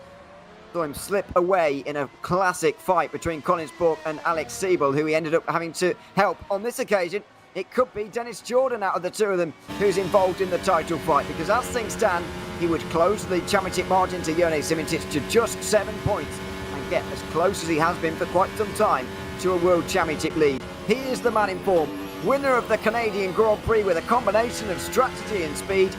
He's about to do the same at Silverstone with a British Grand Prix win. He makes his way down the hangar straight for one final time. It's a lap of honour for the German at this stage. And he will be able to soak in and savour every single moment. He's not been in the World Championship very long, only joining for the start of the 2020 season proper. But this is already Dennis Jordan's 6th win in the World Championship. Out of the final corner, Dennis Jordan wins the British Grand Prix by quite some distance in the end. It's 2.5 seconds to reigning champion Colin Spork, who bounces back from a DNF at the Canadian Grand Prix, and Yannick Bock will finish on the podium. His debut season will contain a top 3 finish. Meanwhile, his teammate Boxlitter has managed to get inside the top 10, and not only 10th, it's 9th. He finishes ahead of Jan Grankvist with a great overtake on the last lap. Wow, great stuff for Virtual Drivers by TX3. The fight continues as well. Here's Solchuk's under a bit of pressure from Mika Hakimi into the final chicane around the outside. Nearly a bit of contact between the two of them. The Arnage Brabham car of Hakimi catapults himself up into 16th place and taken yet another couple of points. Cam Roger rounds off the field here in a lonely P22. Not quite points for him, but he's had a lonely race at the back after nearly winning the pro race to now a backmarker, unfortunately, in the World Championship. But a fantastic display nonetheless, and huge news for the championship. Absolutely huge news, and great to see that we are getting a real fight now in the World Championship for this title. Be absolutely fantastic to see. But at the end of the day, it's Dennis Jordan who takes the race win. Round 4 of the FSR VCO World Championship goes to him. He finishes just ahead of Colin Spork and Yannick Bock on the podium. We will speak to the 3 of them in a few moments' time in some interviews, but let's have a quick look at those full results at the end of 52 laps of racing here at Silverstone. Jordan, Spork and Bock take the podium places ahead of David Mutchek and Alex Siebel, joining them inside the top 5. Jone Simincic hangs on to his championship lead with a 6th place finish and puts another point on to Jake Dennehan to extend that margin in particular to 22 points. Jonas Braxton 8th ahead of Mark Suter, who was very quick at the end there to get ahead of Jan Grankvist for the 10th position. I think Tom Lartalou in 11th was a little bit unlucky to miss out on a top 10 for Race Clutch. Damian Skrovron finishes just behind in 12th. Jan Bosnitzer spent much of the race on the mediums, which is a little bit unusual. He finishes in 13th. Yep, Petr Belak 14th out of Matthew Williams, and Mika Hakimi in 16th. Disappointment for Zoltzuks having started on row 2. He's down in 17th out of Jukka-Pekka Lalu. Robin Panzar and Kostas Van Vukas round out the top 20. Stavros Mouzadis and Cameron Roger round out those drivers who finished on the lead lap, with Paul August Lana putting on the soft tyres at the very end there to set a fast lap time. Adam Maguire was the last of the drivers to DNF, unfortunately in a disaster for RHE. Sander Callas retired pretty anonymously in 25th. Cosmo Prosciutto, Martin Mergli and Giordano Valeriano, along with Liam Duval, were all taken out in the opening lap. Well, there you have it.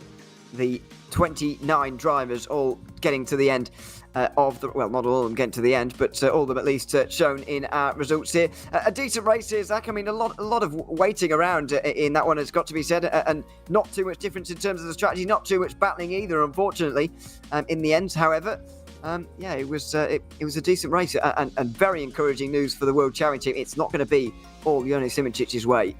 It isn't, no, particularly here at Silverstone. He did struggle ever so slightly, but I think he made the most of today with a 6th place. Not bad at all. Retains the championship lead, but Jordan and Ferrari close, and that gap to 7 points is going to be very, very exciting going forward.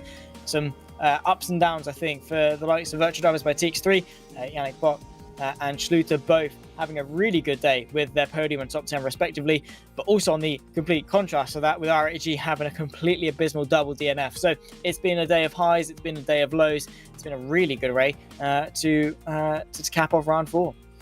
And just before we get to the interviews, I was still waiting for the drivers to come and join us. Speaking about the next round, which is coming up at Imola, that's at the start of August, a few weeks away now. But we're talking about the qualifying position there for Jone Simicic, starting down in 10th. It may have halted him today. It's certainly going to hurt at Imola if that happens again. It will, but especially at Imola, tight, twisty, and not exactly very good for overtaking. I mean, it can be done. We've had some really good season openers at Imola over the course of the last 2 years, and overtaking has been there, but the margin for error is so slim. A good qualifying is going to be very, very important in a few weeks' time. And if Simicic can't nail that, he's going to have to rely on his strategy, which isn't a bad thing for Simicic to fall back on. But I'm sure he'd rather a nice and easy race from the front. Yeah, absolutely. Still waiting for the drivers to come and join us, by the way. This doesn't normally take quite this long, but they're still not yet to... here we go. They are starting to trickle in now, so we can bring them in. First of all, we'll bring Dennis Jordan in. Sorry if I just interrupted your conversation. Dennis, welcome in. Good to have you with us. Good, nice race win as well. Congratulations on that. I mean, from our side, it looked like the tyre wear was pretty severe here today in terms of just the circuit itself and the amount of hard tyres used and the amount of stops made. Was that the case from your perspective driving? Yeah, I mean, this track for sure is a bit rougher on the tires, more so the wear than really the degradation. I think the lap times, they hold up pretty well, but at some time, you've just run out of rubber. So I think that's what we were all concerned about during the race today, and it's also what made passing a bit tougher for all of us because, not much grip out there, but worked out well for me, so happy. Yeah, your results in the last 2 rounds, of course, absolutely... can't complain about them. 2 wins in a row now, and you do seem to have that little bit more pace compared to some of the others around. Have you changed anything in particular for these for rounds 3 and 4? Have you done anything different to what you were in round 1 and 2? Is it a case of everybody else sort of, I don't know, maybe not doing as well, or have you found something in the car maybe in terms of the strategy maybe that has just helped you to get over the line in these 2 race wins in the last couple of rounds? I mean, it's always a long process all through the season, right? So I think we have shown in the past that we continue to get stronger as the season goes on, finding new things in the car, keeping up motivation. I think a couple of the other drivers, they were also, busy doing another competition those weeks, so maybe that helped a bit as well. But we are feeling good. Our car is good, so let's hope we can keep this up. Absolutely, and in terms of the Drivers and Teams Championship as well, you should be 7 points behind Simicic in the drivers, by the way, and in the teams that you probably closed up to burst as well, although it's not quite going to take over the lead. How are you feeling about that? Those title fights now, with still a long way to go, of course, but after all, it's only a 9-round season. Yeah, I mean, it's only 9 rounds, but it's still a long season to go. So we are on to whatever race is next. That's what we are focused on. The rest doesn't really matter right now. It's Imola, to let you know, but anyway, I'm sure you don't care. Dennis, congratulations on the win here at Silverstone tonight, and thanks very much for coming to chat to us as well. Thank you. Thanks very much. Dennis Jordan there, winner of the British Grand Prix, just ahead of Colin Spork by roughly 2 or 3 seconds there. Colin, welcome in as well. Good to have you with us. Your first podium of the season in your title defence here, coming off the back of disappointment at Canada, of course. Couldn't quite get to Dennis Jordan at the end there. What was the thing holding you back towards the end? I mean, obviously it's not easy to catch Dennis Jordan, but yeah, just what were those final few laps like? Yeah, it's been a while, but happy to be back. Well, I think we just missed slightly some pace in the race. But I think I noticed that quite quickly during the race. I knew, I think from lap 1 and 2 onwards, that Janos was on a 3-stop. So I knew it was going to be a race between me, Yannick, and Dennis. And I just noticed in some ways that the pace was quite impressive. So from that point onwards, I knew we were lacking maybe like half a 10 the lap. But I think I know what the problem is, so we should be able to solve it for the next race. But yeah, it's still was a pretty good race. I think I maximized the result with our car. Luckily, I think it was the best car we've had all season now. So luckily, we've been able to put it on the front row in quali, which seems to be very important this season. I think we've been lacking some quali pace so far. And then we get into the territory where there's a lot of trouble during the race and like incidents, etc. And unfortunately, this season has been quite, let's say, eventful for myself. Like a lot of things happening and not really the luck being on my side. But let's hope this is the moment where it turns around and we can fight onwards. Yeah, and we haven't been able to speak to you at all over the course of the first 4 rounds as to how things have been going. So how have you been finding the car, the adjustment to the whole new format? Well, it's not a new format, is it, for the World Championship? It's still the normal races or whatever. But there's the hybrid system now. There's new strategy to work out with the tyres and whatever. How have you been finding it over the course of the 4 rounds? And how are you encouraged by that going into the second half of the season as well? I mean, yeah, there's a lot of going on. The battery is quite interesting, of course, because using 2% too much here there, when you all add it up, it can really you can really pay a price for it at the end of the race. But I think it's a really interesting take, and also I think the tires are pretty tricky. Like they're very heat sensitive, I think. So like when you push them too hard, you just drop off, etc. We've seen that with Janos today. Like he didn't manage to pull a gap more than like 1.5 seconds while he was able to push the tires basically until they die. So yeah, you could just see the moment that the tires lose grip, there's not much you can do. But I think the car doesn't really suit me, like with the regen mapping that we have and the way of the driving, like how it slides sometimes. It was like the Formula Pro car from last year was much more like my driving style, like a pure driving style, and now it's sometimes a little bit tricky, but it's something that we need to be able to drive as well. So I've been working hard on that, and we're slowly but surely getting there. Last race was a bit unfortunate, but now this one showed that we have the potential. So let's keep working onwards, and I'm sure we'll be on top soon again, and then stretch it out towards the end of the season. Absolutely. Congratulations on second place once again, Colin, and thanks for coming to chat to us after the race as well. Thank you very much, guys. Glad to be back. Thanks very much. Colin Sport there, second place, just ahead of Yannick Bock, who had his own battles to contend with in the final part of the race. Yannick, welcome in.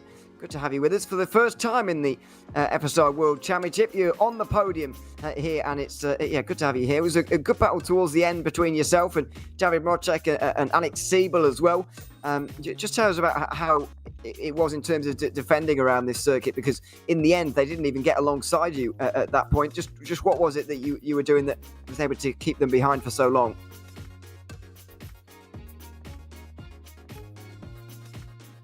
Oh, Yannick, can we hear you at the moment? I don't think we can. Maybe he's not there at the moment. Probably taking a break. Hello? Oh, hello.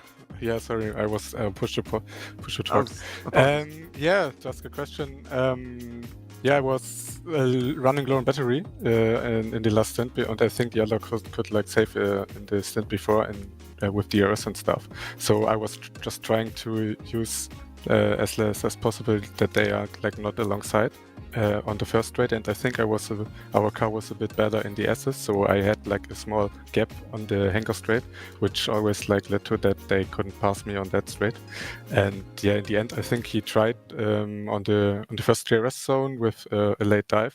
But I think that was hard racing and fair. And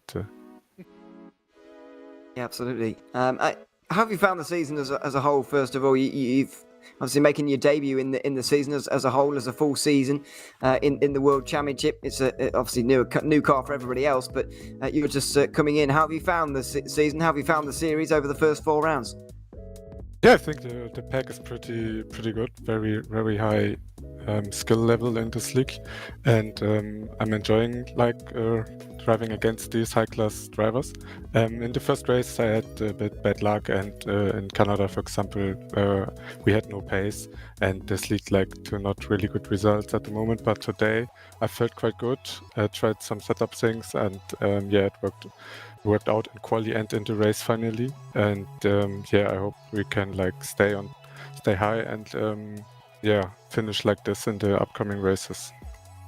Absolutely. Yannick, congratulations on a podium here tonight, and thanks dear me. Thanks very much for coming to chat to us as well. Thank you. Thanks very much, Yannick Buck there. Third place in the British Grand Prix here this afternoon. Well, that's just about it for us here, Zach, from the British Grand Prix. Round 4 of the VCO World Championship here in Formula SimRacing is now complete. Now we move on to Imola, coming up in 3 weeks' time. It's getting ever more interesting as we get towards the end of that season, and the Brazilian Grand Prix, which already doesn't feel that long away.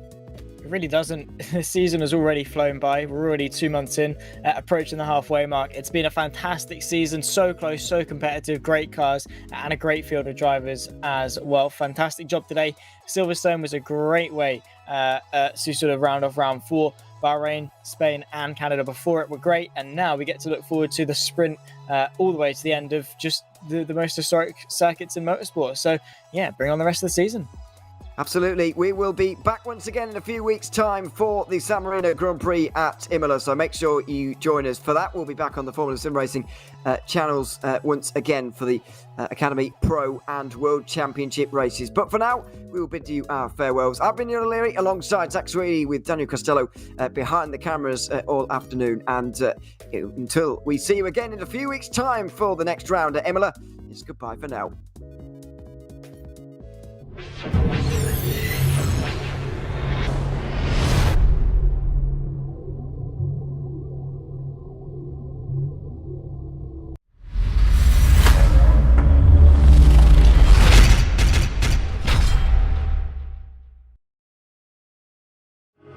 Hello, I'm Jack Nichols and welcome to He's going to break Hastings' world title.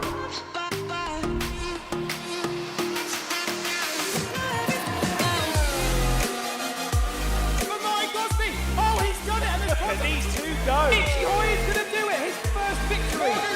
The World Championship is done. What a race it's been.